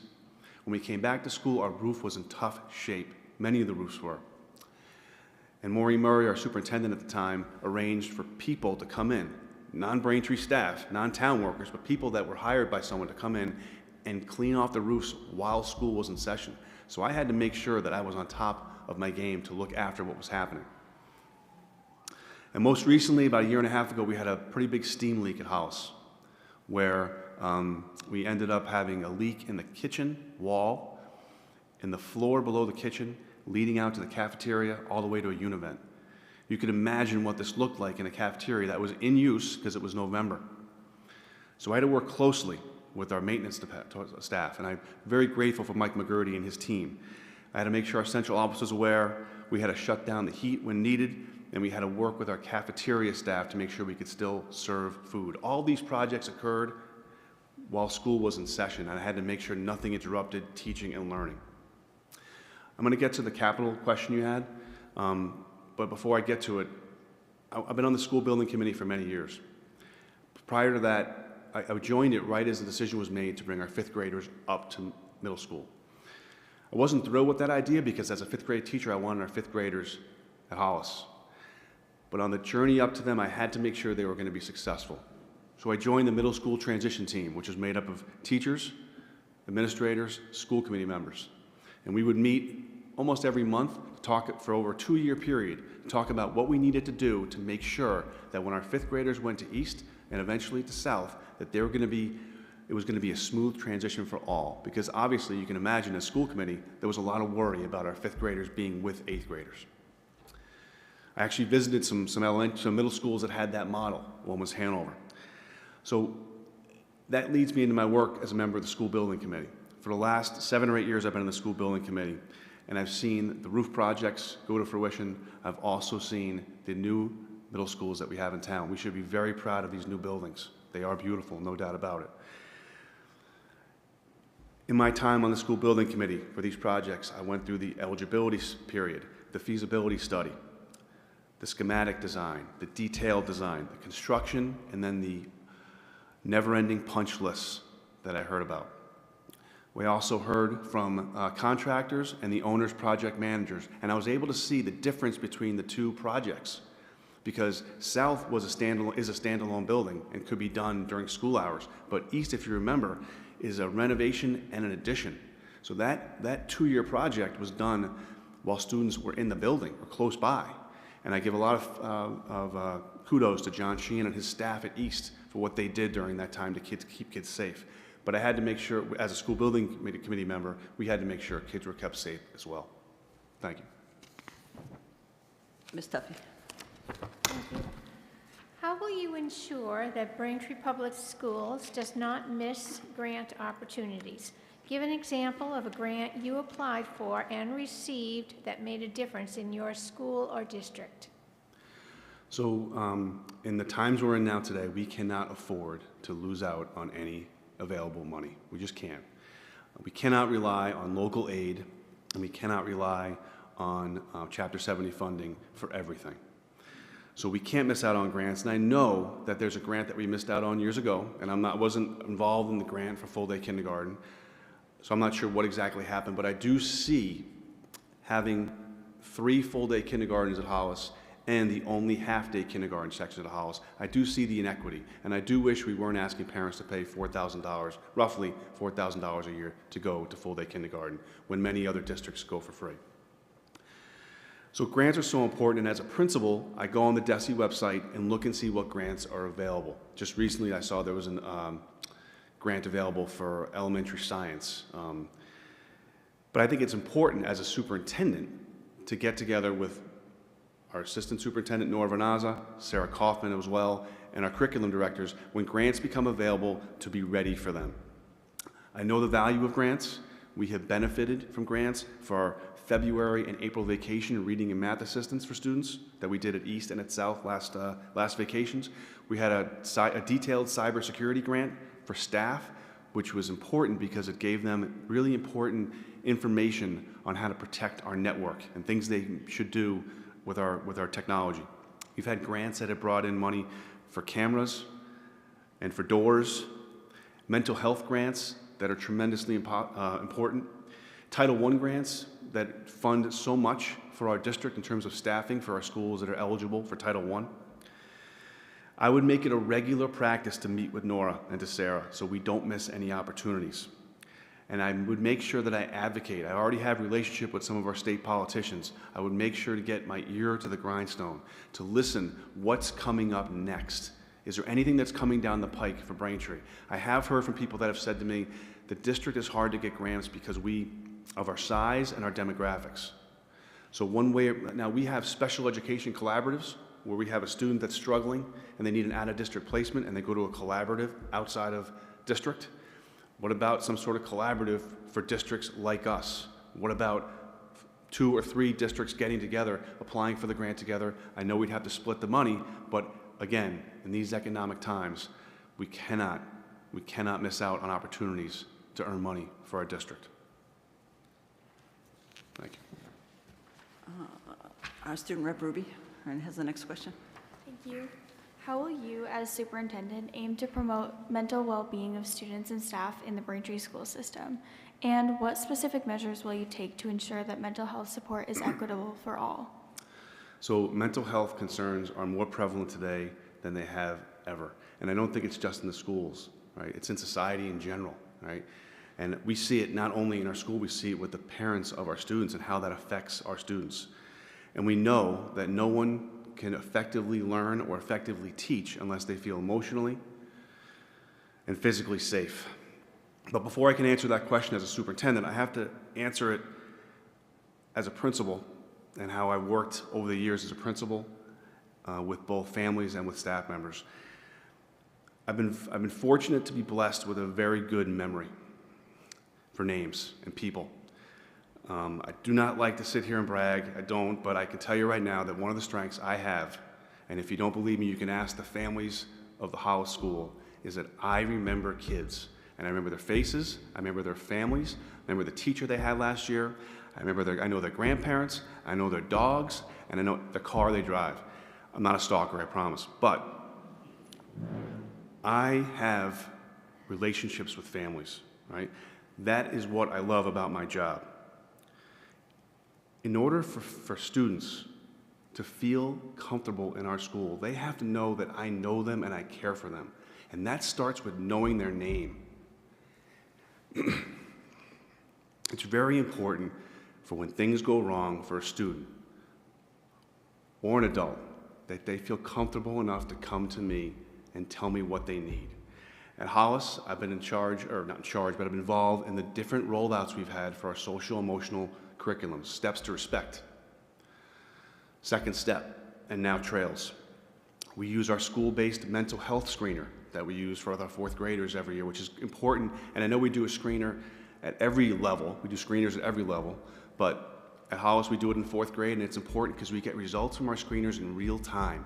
And we can go right to a student that types something on a survey right away and go get him or her the help that they need.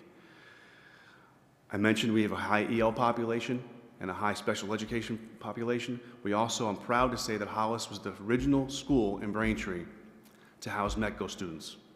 I have to make sure that these students that may feel different feel welcome and feel like they're part of the school.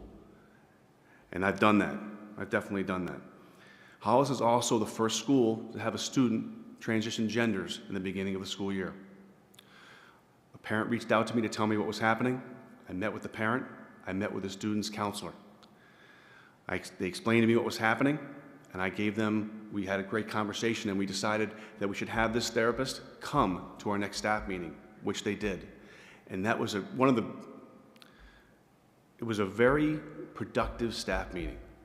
I hate to say the most productive staff meeting was one I didn't lead, but it was a productive staff meeting because because the teachers were able to hear from an adult, a professional, and we could work through any of the questions that people had, any of the problems, any of the concerns people had, because we had to make sure, my job was to make sure that the staff, the other children, the families, and most importantly, this student felt emotionally safe. Very important. I've also been in many different special education meetings and listened to parents talk about outside therapists and counselors and which ones are great and which ones aren't so great. I've heard over and over about this one particular program at Quincy. So with the number I received from a parent, I called the place, talked to them, and arranged for this group to come, courtesy of our PTO, to speak to our staff at a professional development day in the fall. This professional talked to our staff about executive function and about anxiety, and especially how to recognize anxiety in students you don't think are typically anxious. It was an outstanding professional development, and it was one that I know will benefit our students' mental health. In terms of staff, I was very moved on Wednesday when many of our Hollis staff members showed up in the support of me. They spoke and they talked about the difference I've made with them. And I don't want to get into a big deal here, but I will say this. The staff at Hollis knows that I have a connection with them, and I've been with them all these years. Teachers aren't robots. They have kids, they have spouses, they have parents, they have family situations that occur, and they need to know that their leader, me, is on their side and will listen to them and will help them, support them get through something tough. I know this is not something that can be proven, but I'm going to tell you this right now. The culture we've created at Hollis is so much that we have never had a Hollis teacher leave our building willingly to take the same job in another school. We've had teachers leave over the years. We've had them leave because either there was a budget cut or there was a collapsing of a class. Many have come back, but we've never had someone leave for the same job willingly in another school. And that's because of the morale I've created. Now, people are going to say, okay, your school's 500 kids, it was roughly 550 at its highest, now it's about 350 or 370. How are you going to bring this to the district of 5,300 students and many more staff members? I can try. That's what I can do. I can try. I can try to make things equitable, but understand that in terms of services and resources, that different schools have different needs, and then the resources go to where the needs are. And most importantly, I'm a visible person. I'm a visible person at Hollis. I'm a visible person around town, and I like to think I'm a visible person in the district. And I think it's tremendously important that our superintendent is visible and seen, right? Teachers, other families will not come to me. They'll just think I'm some guy that works over at Colbert if I don't have connections with them, if I don't continue to be seen around town. And that's the benefit I have of being a 25-year resident, is being around town. It's important that I provide resources. It's important that I, as a superintendent, make sure that students have at least one person in the building. You know, over the years, and this is not a knock on anyone, but over the years lately, due to what's happened with the business side in the last many, many years in Braintree, our school system has been run as a business, and I understand that, but in my opinion, this has to be a family business, and that will help teachers, staff, and students' mental health. Thank you. We have one question left, and again, we want to leave a little time for a closing statement, so I will turn over to Dr. Horak for the last question. The job of a superintendent sometimes involves difficult situations when the incumbent must deliver unpleasant or unpopular recommendations to a group of people in a public forum. Can you talk about one scenario from your leadership experience when you had to plan for a likely unpopular recommendation or unpleasant news? How did you go about planning for it? How did you achieve buy-in?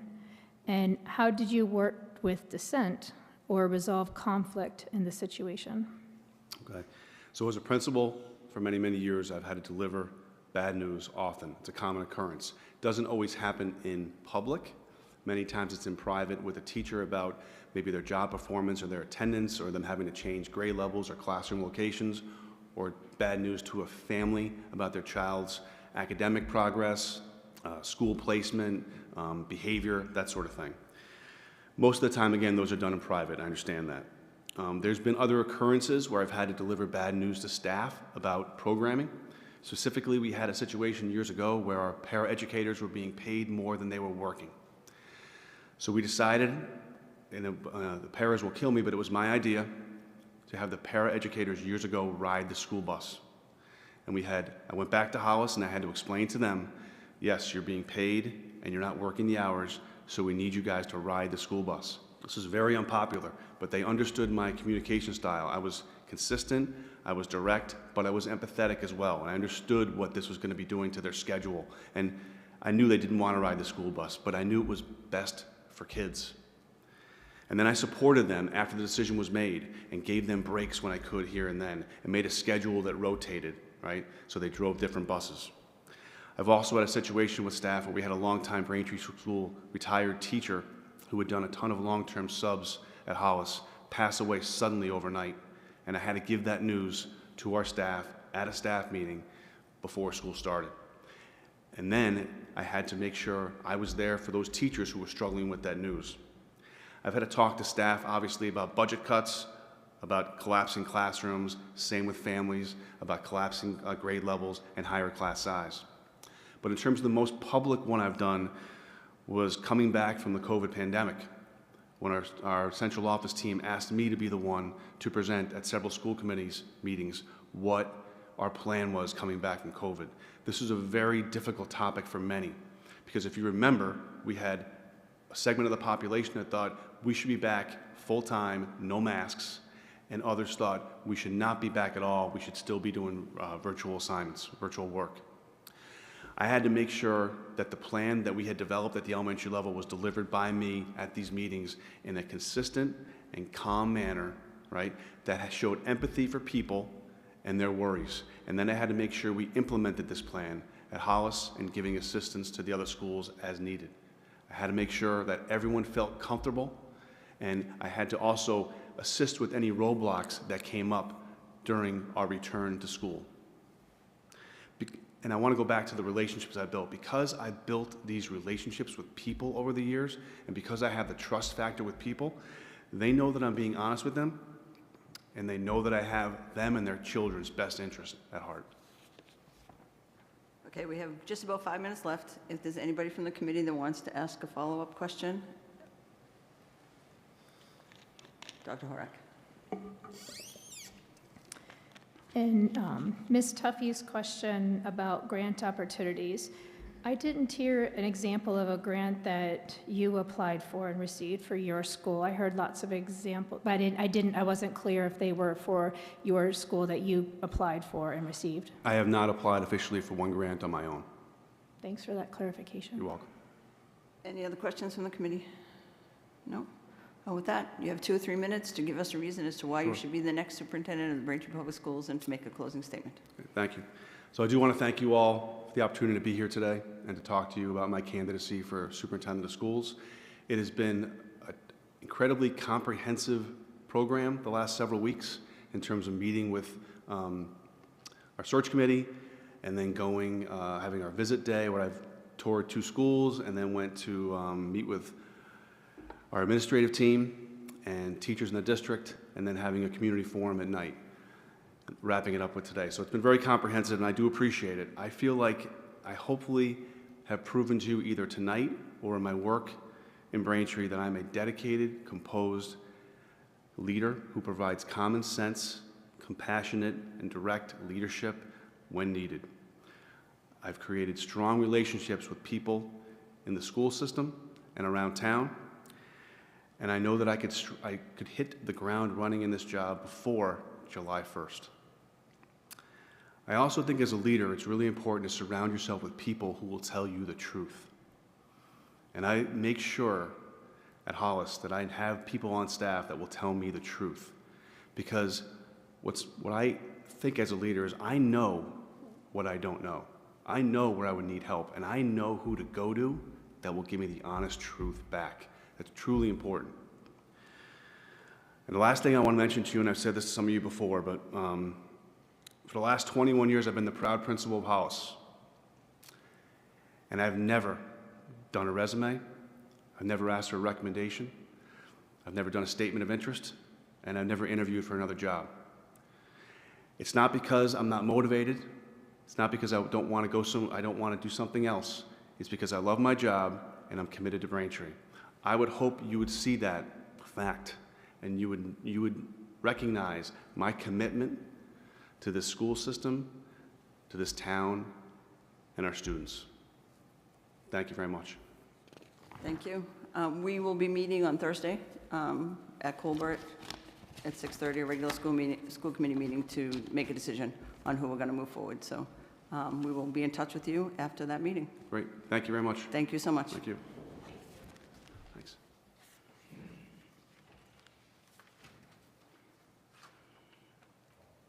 So again, we'll take another 5-minute break before the next candidate.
need to gather. Have a seat.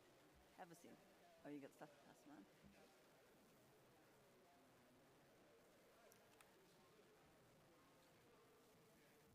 the man. Thank you.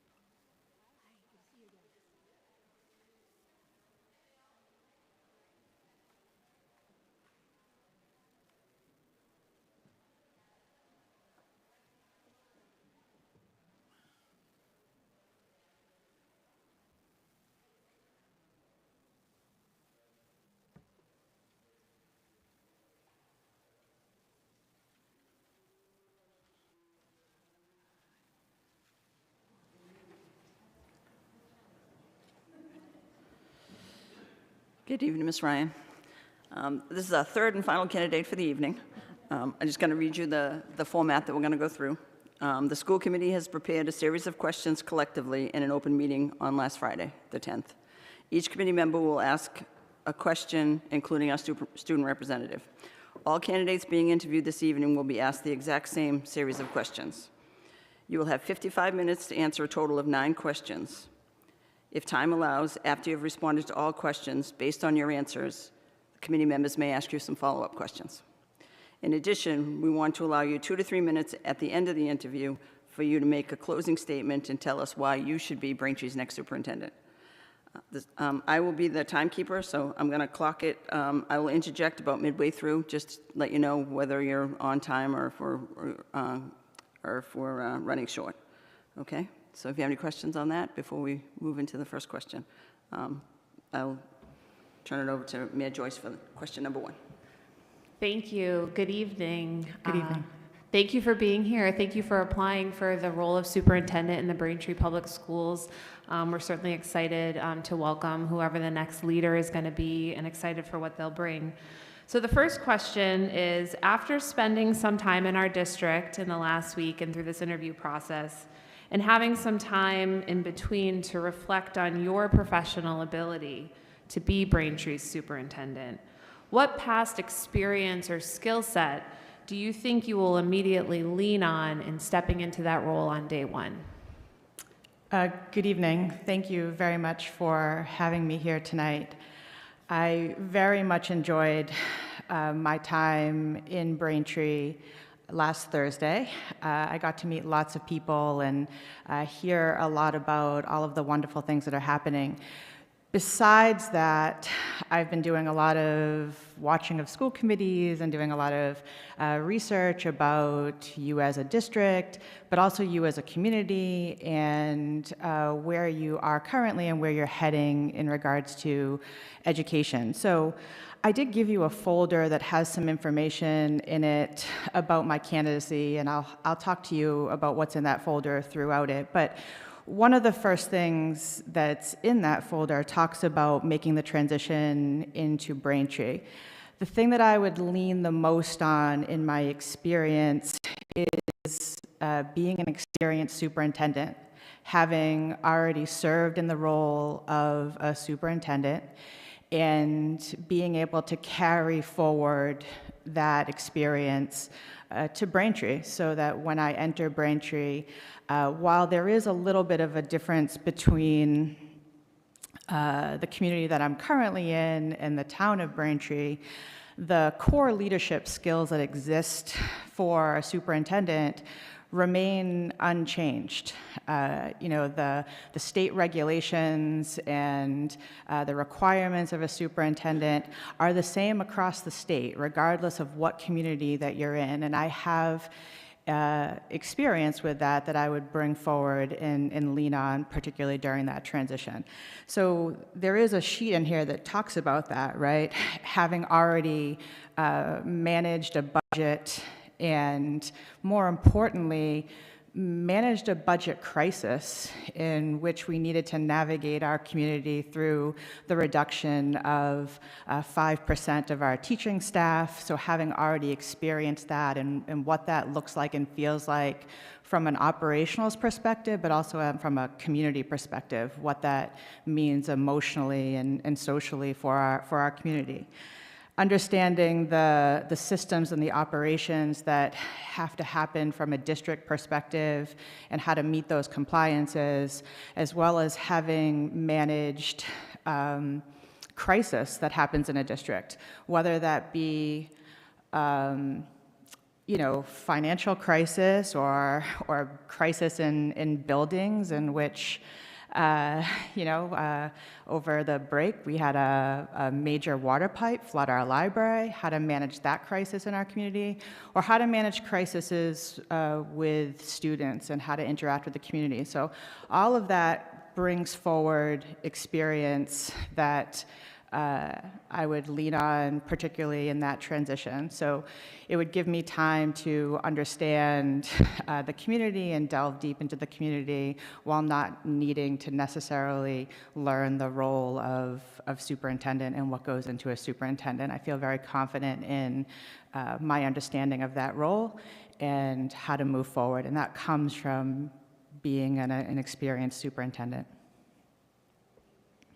Mr. Rulo. The demographics of our community are changing. As an example, we have seen an increase in our population of ELL students.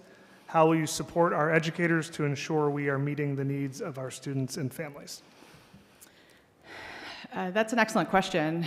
And I believe that the demographics of a lot of communities are changing. The demographics of my current community are also changing in a similar way. We're seeing an increase in our EL population, as well as a change in our socioeconomic demographics, and with regards to the cultures that are coming into our town. So that is something that is not uncommon to education right now, and needing to really take a look at what those changing demographics are and the needs of the students and the families that are in your community, and what are the services that you need to provide, and how to, beyond the services, but how do you make students and families feel welcome and received in their school and in their community,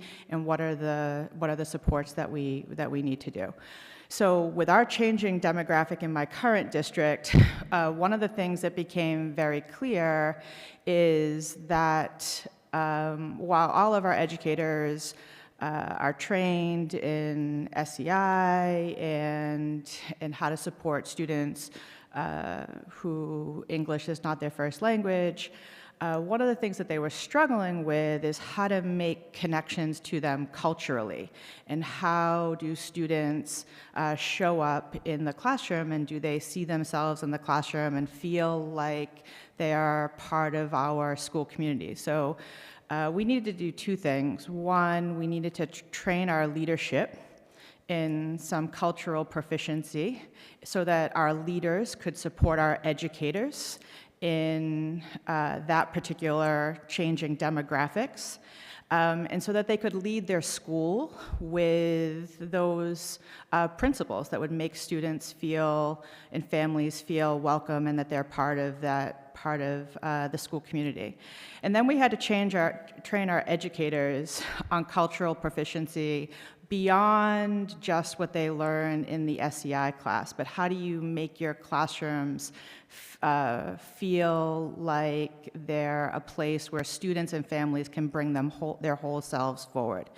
So in doing that, we did some training, and then our teachers really embraced that. They brought it into their classrooms, and you saw things like a change in the way that they use language. They started saying, things like an adult at home, or they started, rather than mom or dad, they started taking a look at the resources that they were using and the books that they were reading with children to make sure that there was representation of the students that were in their classroom or students that were in our schools, and considering the whole windows and mirrors, right? Are we showing kids themselves and what we teach, but are we also opening up opportunities for them to see the world in ways that might not be currently present?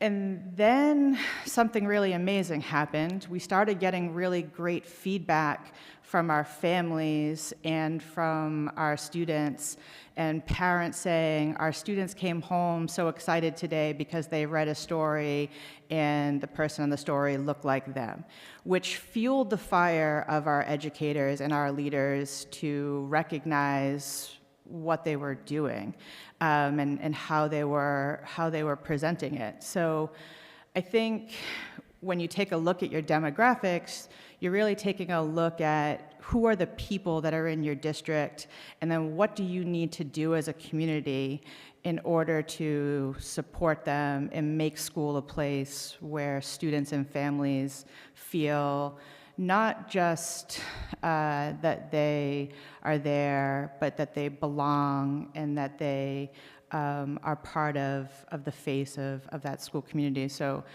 I think those are the things that I would be looking at and talking about with our leadership team and then with our educators with regards to, and this is a heavy EL example, but it really doesn't matter what the demographic change is, right? We could be talking about a variety of different changing demographics in which you would need to have that. The same would be true for like a socioeconomic change. We also saw a big socioeconomic change, and we started making some decisions about is there an access gap for our students and families, and how do we support increasing access for those families from a socioeconomic in our district? We implemented a sliding scale that increased access to those types of events and activities, which was a very successful thing. So I think it's paying attention to the demographics and then having a conversation about what are the gaps that exist, and then how do we bridge those gaps as a school and as a community. Thank you. Ms. Tuffy.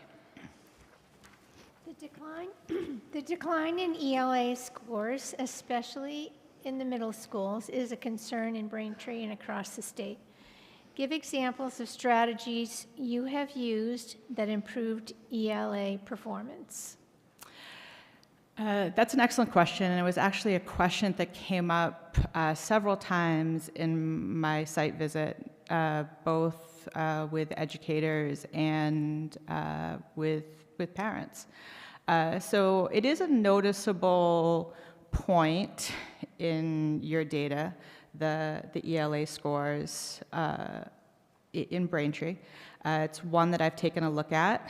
And you're right in that the scores are, kind of comparable to what you're seeing in trends across the state. But from Braintree's perspective, and I say this with as much gentleness as I can, because I haven't been a part of the curriculum conversations and the work that has gone in, so it's not to minimize any of that. But it seems as though there would be a curriculum conversation that you would want to have.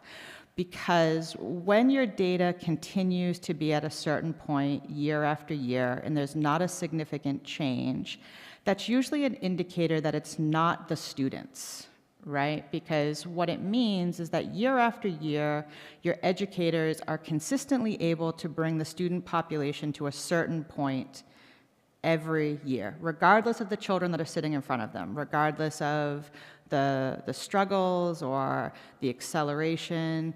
So if it is not the students, then it has something to do with what the adults instructionally are doing. It could be the curriculum that we're using, it could be the instructional strategies that we're using, but when you dig into the data, you can kind of, see some of the things that you would want to focus on. So with that, I would suggest, really using, and I'm unsure if they're already established, but using some data teams to really look into that data, and then making some not overly large sweeping changes, but making some very strategic changes with regards to instruction and curriculum that you want to see for growth in your district. So for example, in my current district, we have a very similar ELA pattern, very flat data across many years. So we identified two things that were going to be important. One, we were going to pursue high-quality resources that were highly rated, that were research-based, and we were going to provide our educators with the professional development that were necessary to implement those resources.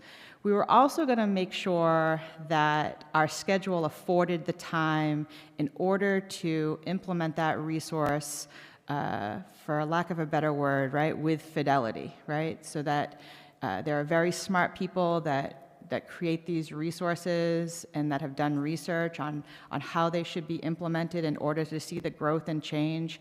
And when you don't implement resources as they're researched to be, then it's unfair to say that the resource is not a strong resource when you don't see the results, because you're not doing it the way that that it was designed to be. You can think of it in regards to the way that you follow a recipe, right? And when you don't follow the recipe exactly as grandma does it, then you end up like my son, and you say to me, "Mom, this doesn't taste like the way grandma makes it," right? And it's because you didn't follow that recipe. The other thing that we agreed to do is we were going to commit to some instructional approaches that we were going to really work with our staff on. What we decided those were student voice and total participation techniques. Our teachers were talking a lot, and our students were not. So how do we increase, or essentially our teachers were working harder than our students, so how do we shift that? How do we have our students, their voice, and be actively involved in their education? And then how do we engage in total participation techniques, right? So every student is when you're using a whiteboard, or every student is showing their work, as opposed to just calling on a student and then one student answering, in that kind of traditional way, so that students are actively involved in that. And then we were very clear about that, right, with our educators. We gave some training, and then we were very clear about what our expectations were, right? We want to see these techniques. We want to see these happening in classrooms. We want you to find opportunities in your lessons and in your instruction to use these. And we talked about it at common planning time, and we talked about it in in-service days, and starting to see a real shift. When we did that, then what we saw was some positive changes. We saw some positive growth with students.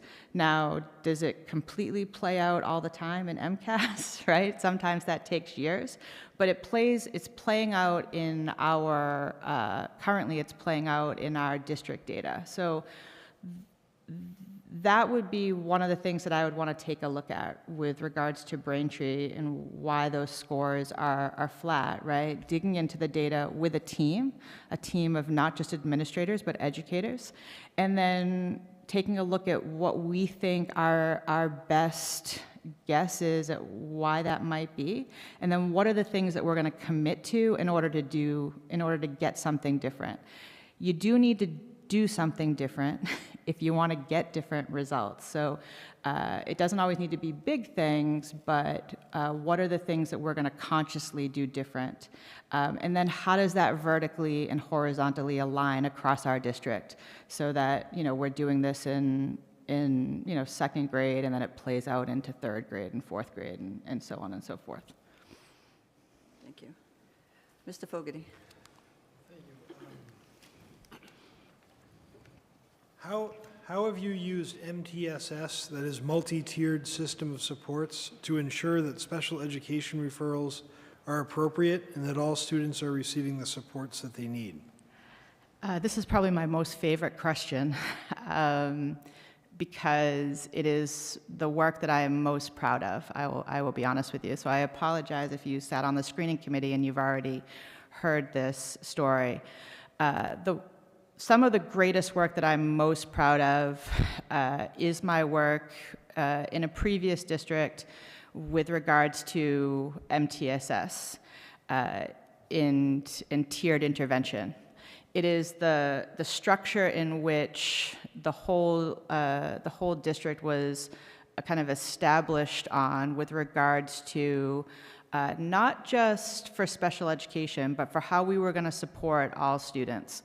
So it was work that we made a commitment to. We were going to build a tiered system of intervention, and we engaged our leadership team in that, and then we engaged a group of teacher leaders into it, and then it grew from there.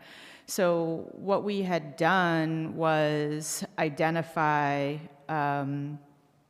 what are the norms and the expectations that we have for a district, and we established our behavior norms, and then we established our academic norms. And then from there, we took a look at where we are as a district, right? What is the Tier 1 instruction that we're providing? And are we providing high quality Tier 1 instruction to all of our students, 100% of our students that are in the classroom? And then from there, what were our Tier 2 and our Tier 3 interventions? Oftentimes, districts, at least it was in the districts that I have been in, the Tier 3 interventions are well established, right? Those are easy because they're individual. They're your direct pull-out services, they're your individual services, and those are pretty well established.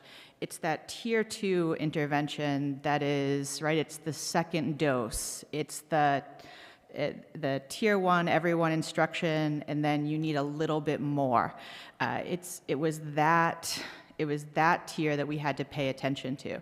So through that, building up those tiers, you are building up a system of data, instruction, and review. Who are the people that are delivering those services? How are we delivering those services?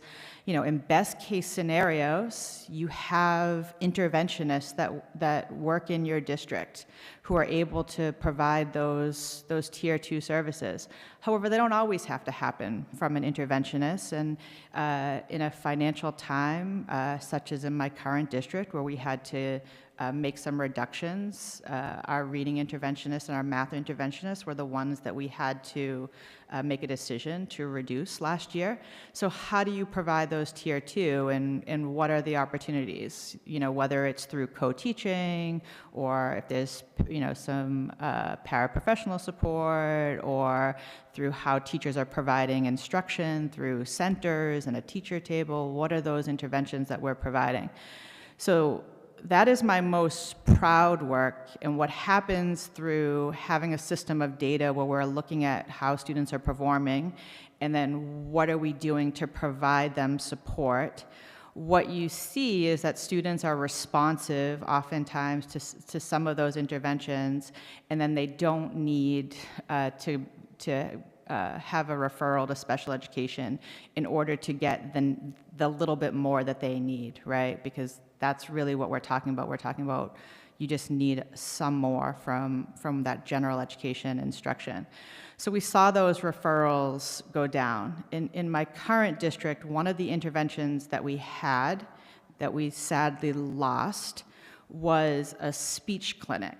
We had a speech pathologist who was on staff, who was providing clinic services, which were short-term speech interventions to children who came through a tiered system, who didn't necessarily need to be on an IEP in order to receive those services, or they didn't need those services long-term.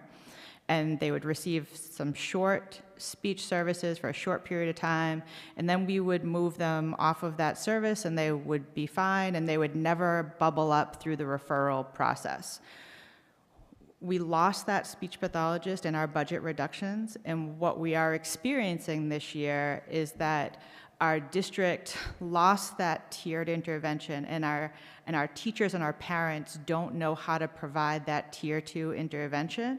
So the option is a referral to special education. So when you build a system that has interventions like that built in, and you're clear about not only how students get into the intervention, but how students get out of the intervention, then you can see some real benefits with regards to not being over-identified for special education, and also managing your resources financially. So we're navigating the solution to that speech pathologist situation, but my greatest and my most proud work is the MTSS system that we built in a previous district, which was the collective effort of many, many, many educators, and that's why it was so successful.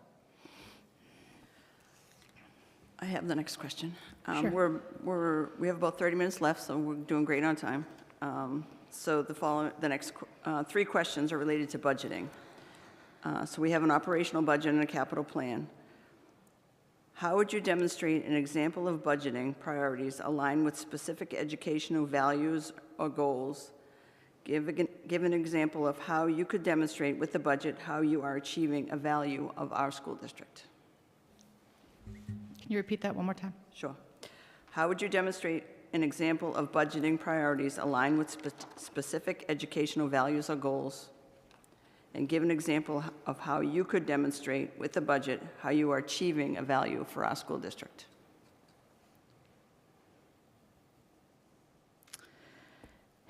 Yeah, so that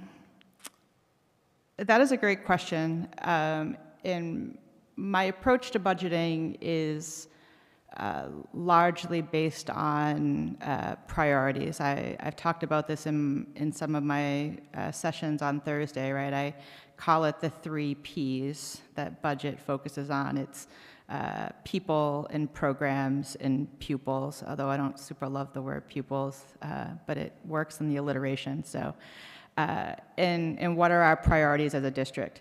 So it's very important to be clear about what your priorities are and what the plan is for the district, whether that's a strategic plan or school or district improvement plans. Because when the budget is not always favorable, the district still has to move forward. You still have to attempt to do what your priorities are. And if you're clear in your priorities about what you want to spend your money on and how you want to support your district, one, right, you can make sure that your money is in the right places and that you're not funding things that no longer serve your district. But also that you're making sure that as a community you understand what you committed to, right, in a strategic plan or with your community, and what you're trying to achieve. Because despite those budget differences, you have to move forward. So for Braintree, right, you're going to identify what are your priorities as a school district and as a community, and you want to make sure that your budget is supporting that and that you're reaching your goals. So there's probably a couple of different priorities that Braintree is focusing on, right? You have your school buildings that are a challenge, right? That are aging, and you're trying to figure out how to manage those. You're in the process of considering redistricting and what that means for the schools and the community. And then you're also taking a look at your curriculum, your systems of MTSS, and you're taking a look at your ELA scores and your resources, and how you're going to move all of that work forward. So when you have priority, right, you're going to make sure that you're going to plan a budget that is going to serve those priorities. And then you're going to evaluate that budget and your spending to make sure that you're getting the most out of the money that you do have and that you're able to move forward. So in this case, right, like what is the money that you're spending on your resources? Are we spending it in the right places? And then what are the operational costs of our buildings? And are we managing those buildings the best that we can? It looks like you have, I believe, 3 buildings that their roofs are over 30 years old. And, you know, how are we going to manage that? Are they going to get captured through the redistricting? Is our budget serving those? And then making sure that we're checking in throughout that. So a budget is like a living, breathing thing that happens throughout the year. So coming back to our budget and evaluating where we are financially, what we've spent, what upcoming spending we have, and making sure that we're still serving our priorities and our goals, even when times get tight. So I'm not sure that's... No, thank you. Yep. Mr. Lynch. Thanks for being here tonight. As you just stated, Braintree schools are aging. What is your experience with funding, planning, and prioritizing for facilities maintenance and improvements? Additionally, have you been a part of a capital project within the last 5 years? Yes. Yes, next question. No, I'm just kidding. So I have been very fortunate. Very fortunate and very unfortunate, I suppose, right? I have been a part of districts that have significantly aging buildings, very old buildings. And I have also been parts of districts who have successfully navigated the MSBA process. And I've also been a part of districts that have successfully navigated capital planning and how we do that. So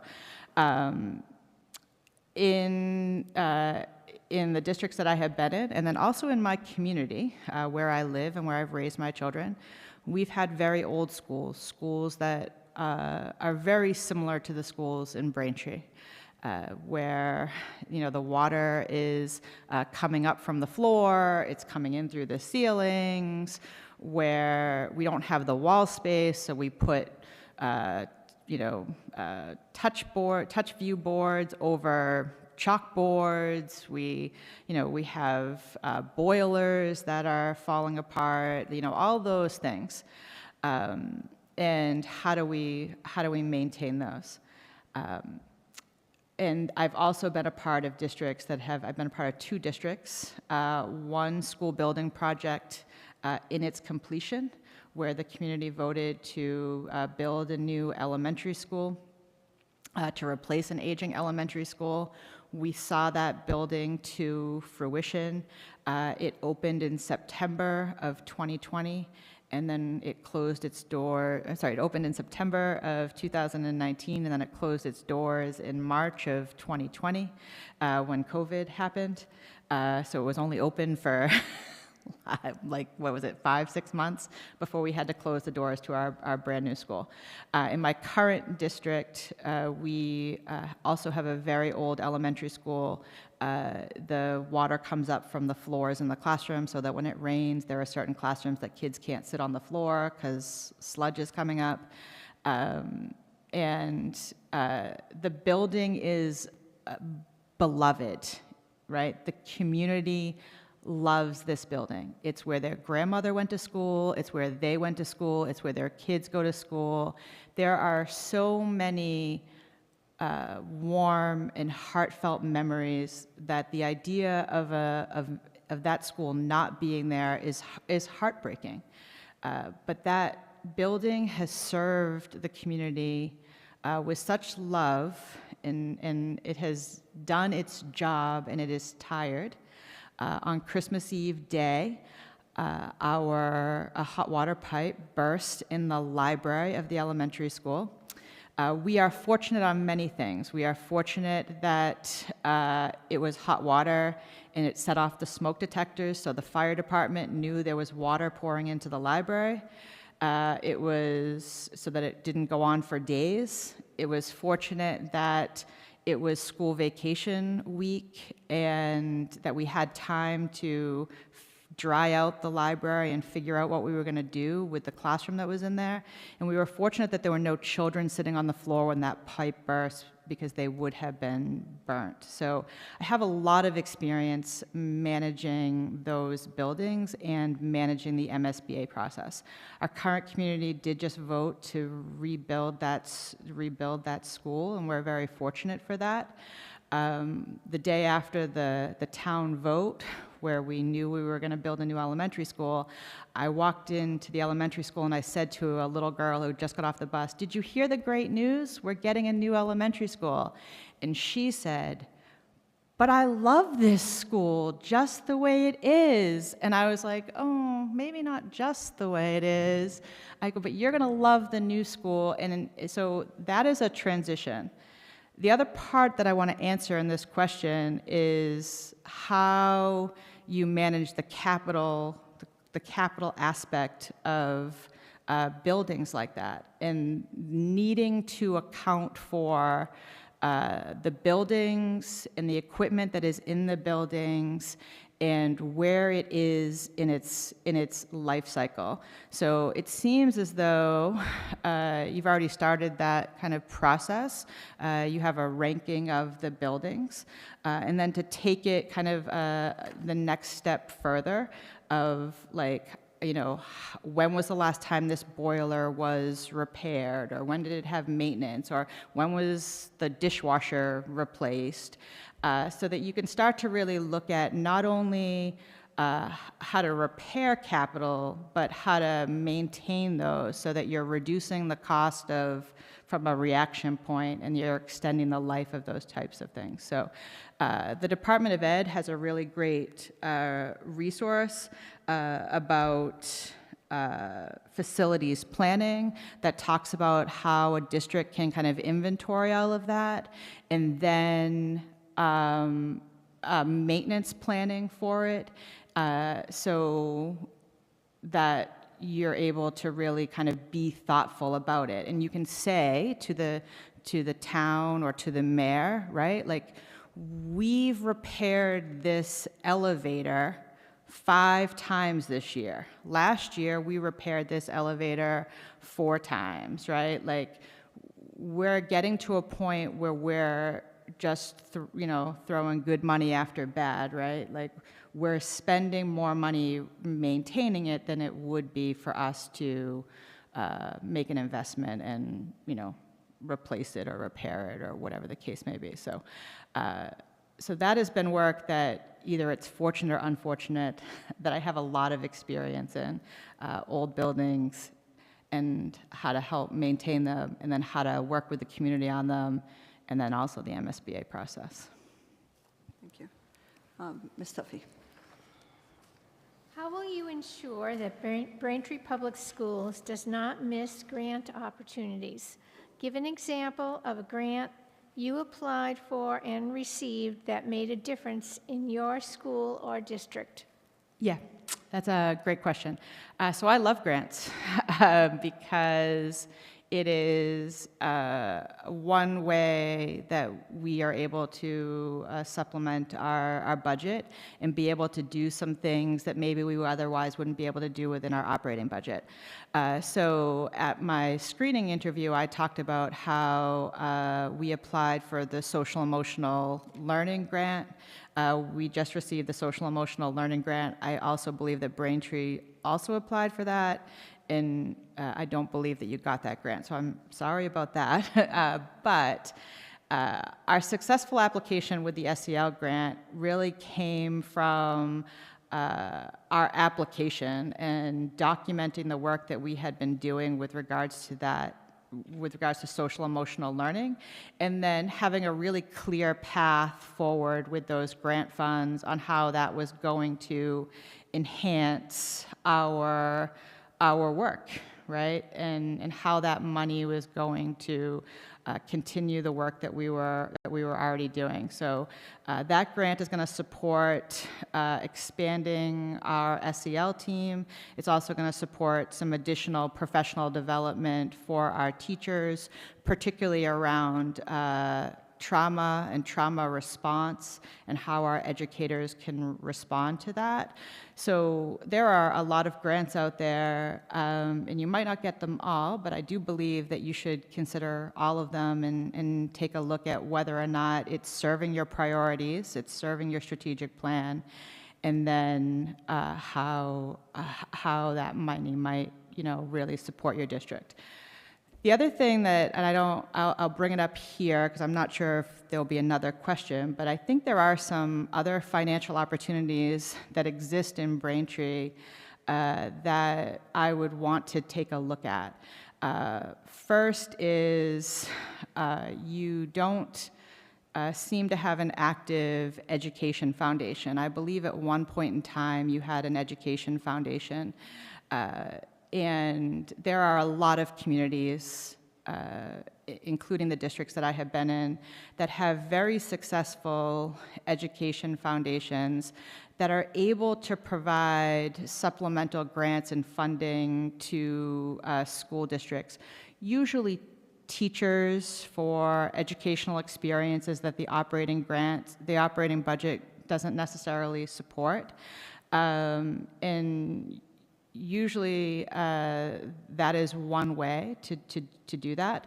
The reason that I looked into that was actually from a school committee meeting where one of the student reps was talking about the drama club and feeling as though the drama club was not as well funded as maybe some other activities and events. And I was thinking like, well, gee, how do you do that? In the districts that I have been in, the Education Foundation is one of the ways that the drama club is able to get some additional funding that might not be able to be there. Another really interesting financial resource that could be of interest in Braintree that I have not had, that I've had a little bit of experience with is, and there are districts in the state of Massachusetts that have endowments. And the endowment gains money from usually the interest, and then that is the money that you spend, but it's kind of regenerative and based upon, the financial climate. Some years are better than others. But there's a district around that collection of well-known, successful members from the town came together, and they were able to raise about $500,000 as the initial endowment investment for the town. And what they believed in was, could private funds support public schools, and could we do it in an innovative way? And their tagline is that they wanted to do big things. They wanted the big stuff that the operating budget couldn't get at. Now, there's a lot that kind of goes into this, but when you think about Braintree and you think about kind of the things that you're trying to achieve, is there some way to capitalize, as some of these other districts have across the state, in either or both of those ways, in order to kind of help supplement the operating budget? Now, at endowment, I had some experience in a former district where there was an endowment. The endowment was set up to support extracurricular activities, particularly at the high school level, that were not sports related. And it was very successful. It's what supported the drama department. But there are other towns that use it for capital planning, right? Like in order to enhance their buildings in ways, to redo their libraries or those types of things. So are there opportunities to explore things like that in addition to grant funding that would move the district forward? Moving on to our student rep, Ruby. She has the next question. Thank you. How will you, as superintendent, aim to promote the mental well-being of students and staff in the Braintree school system? And what specific measures will you take to ensure that mental health support is equitable for all? That's an excellent question, and probably one of the most important questions that are out there.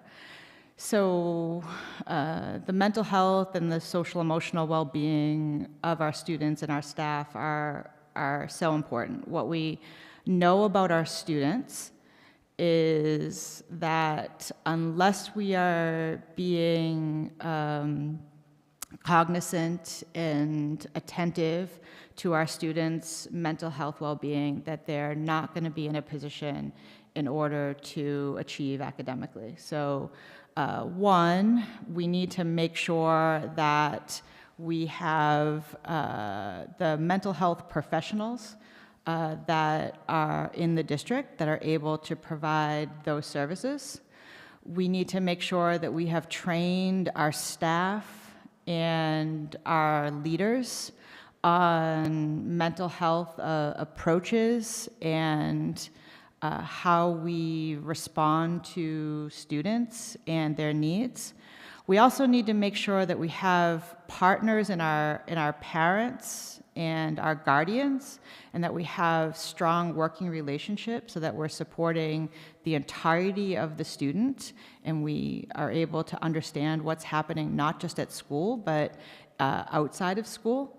And we also need to make sure that we have strong community partners, right? Partners with other mental health agencies, other counselors, the police department, the fire department, community members, you know, all these people who are part of our team to support our students.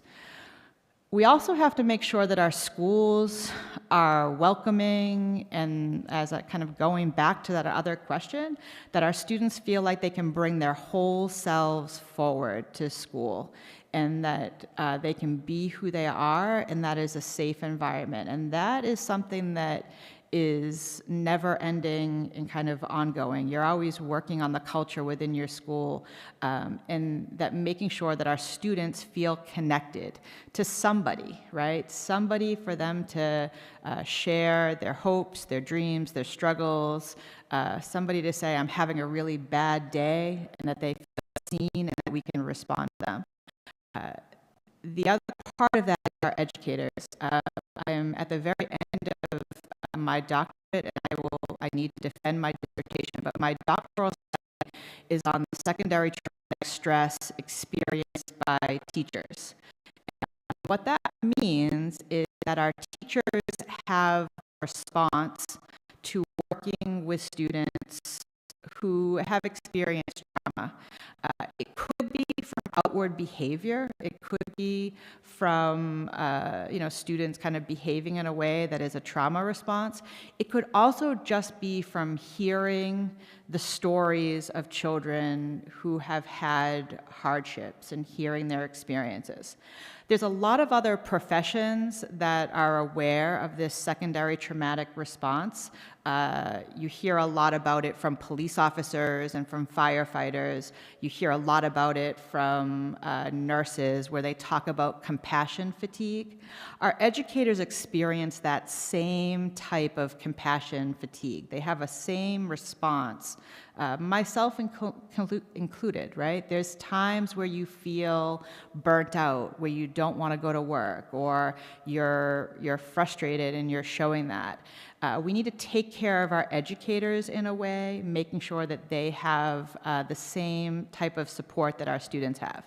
In my research, the number one thing that came out in that research, and this is a problem, it will be a financial problem for districts, but the number one thing that educators said was, we need somebody to talk to just like the students. And what often happens is you hear a story of something really hard that students are going through, or you have a really difficult moment with a student where they've been very disruptive, and as educational leaders we say, like, are you okay? Do you need a break? Why don't you go get a cup of water? All right, you good to go back to math class now? I'll check in with you later. As opposed to, what we do with students, where they are given some time, someone to process it with, and then like what are the next steps and what's the plan forward. And we don't do that as well with our educators. So needing to make sure that we're having conscious plans for our educators. It sounds very cliche, but in order for our educators to take care of our students, right, you can't pour from an empty cup. So we need to take care of our educators so that they can take care of our students, and so that everybody is in a good place with regards to mental health and can take steps forward with regards to academic achievement. Great, thanks. We have about 7 minutes left. We're on our last question, and then again, one will leave you a couple of minutes for a closing statement. Sure. So, Dr. Horak. The job of a superintendent sometimes involves difficult situations when the incumbent must deliver unpleasant or unpopular recommendations to a group of people in a public forum. Can you talk about one scenario from your leadership experiences when you had to plan for a likely unpopular recommendation or unpleasant news? How did you go about planning for it? How did you achieve buy-in? And how did you work with dissent or resolve conflict in the situation? Sure, that's an excellent question. I've said this throughout my candidacy, and I'll say it again, right? I am somebody that believes in collaboration and that we are kind of community partners in this educational experience. And I don't think that anybody ever, whether it be parent or teacher or educational leader, I don't think anyone ever approaches a situation and is like, I want mediocrity for my child. I want a subpar education. That is not the case. Everybody comes forward believing that the thing that they want is in the best interest of their student, of their school, or of their community. And where there is a disagreement is where we as professionals believe, might be the right decision forward, sometimes is different than what parents or educators, and we're in a place of disagreement on what the best path forward is, but not in disagreement about what is best, about wanting what's best for students or our schools or our community. So needing the ability to hear and give space to hear what those concerns are and what the problem is going to be. So in a former district, in order to build that new elementary school through the MSBA process, we decided to redistrict. So I have quite a bit of experience with redistricting. And that was probably the most difficult decision for our community to hear, because we were going to move from neighborhood schools, from neighborhood elementary schools, right, pre-K to 4 schools, to grade span schools, where there was an early education pre-K to 2 building, there was a 3 through 5 building, there was a middle school that was 6 through 8. What that meant is that children were going to be on buses, that they were going to leave a school that they had known, they were going to leave staff that they knew, and it was a really difficult conversation. It came from a lot of planning, a lot of time, and a lot of hearing what all of the concerns were. It didn't change the results, right? We didn't waver from the redistricting because that was the right thing to do. But we had to hear what those concerns were so that we could move forward in the best possible way for our community in order for them to understand and invest in it. So we had to have a lot of public forums where we were talking about what the transition was going to look like, and where we were talking about concerns, where we were literally riding buses from one side of the town to the other to see how long the bus ride was going to be, where we were talking about supplies and resources and how do you recognize, well, I have a I have a first grader, and now they're going to move buildings, and why can't they just stay here for one more year? Or how do we as a family navigate, being in two different schools in two different times? So it was a lot of collaborating administratively, making sure that we were communicating with transparency, making sure that we were making our community feel like they were heard and that we were answering their questions, but that we were staying the path, right? That this was something that we needed to do for the benefit of our community, and we're going to make it happen, and we want you to be a part of it. It did get to a point where you were like, we just need to get to opening day. Like, we just need to open these buildings, and kids and teachers need to be in them so that we can all take a deep breath. And it worked out. It worked out in really positive ways. Was everybody happy in the moment? They weren't always happy, but they understood why we were making the decisions that we were making, and it wasn't just being done because we were indifferent with them, right? So I think that is the part that is kind of most important in regards to is the transparency and the plan, and making sure that people feel heard and valued, even when they might not be getting exactly what they want. Thank you. That concludes the questions. Give a minute if anybody on the committee has a follow-up question for any of the questions. Nope, not seeing one. So I'll give you a couple of minutes just to for a closing statement and tell us why you want to be the next superintendent of Braintree School. Sure. So thank you. I will be brief about this, but I applied to Braintree because I believe my skill set supports the work that you are currently doing, and that I can, that you're doing work that I'm very passionate about and that I love. I think that I have the best job in the world, and I know that sounds crazy to some people, when you look at the landscape of education, right? Who wants to be a superintendent? I do, because I think it's amazing. I get to work with students, I get to work with educators, I get to work with educational leaders, I get to work with community members, all for the sole mission of doing what is right and best for our students and creating opportunities for our students to go out into the world and to make it a better place. So I have a really great job. During the forum, I did say that this was the only job I applied for, and I want to be clear about that statement. It is the only job that I am actively applied for, but I have in years past applied for other superintendent roles and have been a finalist. But there are no other superintendent roles that I am pursuing currently. What I bring to you is experience. I bring to you the experience of someone that has been a superintendent. I also bring to you great passion for education. I love being an educational leader. And when you talk about the transition from where I am in a current district to Braintree, there's some information in your folder that I just want to highlight. First is, I've thought about that transition, and there is a very, very, very, very rough draft of what a transition plan would be like, right?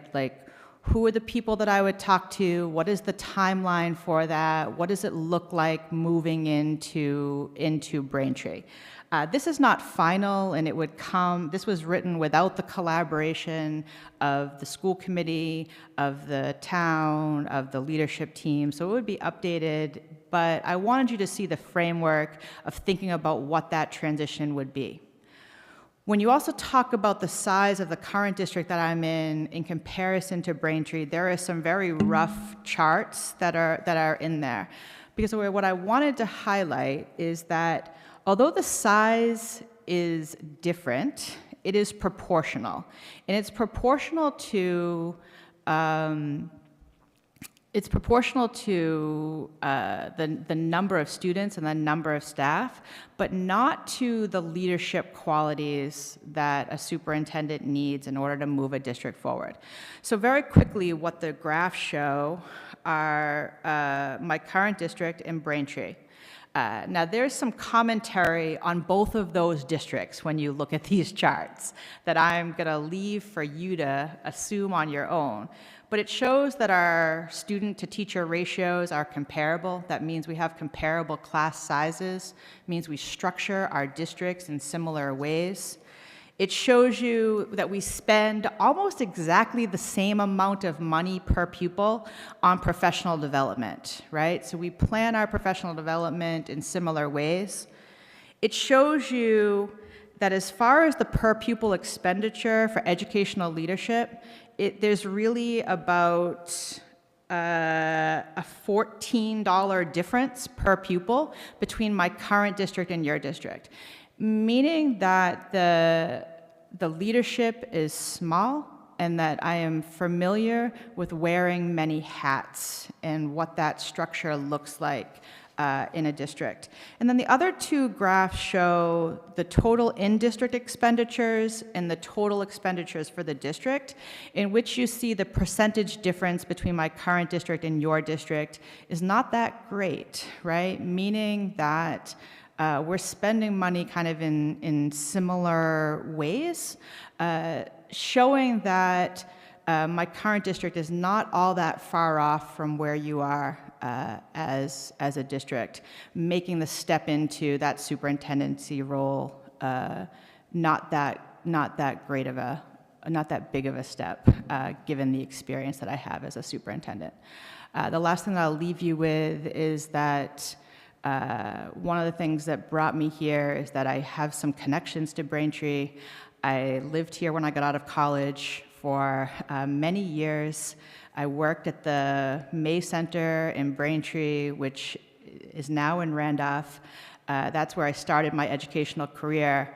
We have been WOMPS fans for a very long time. My dad was on the football coaching staff for my entire time growing up. I don't remember my dad at home in the fall because he was in Braintree coaching football, and we watched a lot of WOMPS games.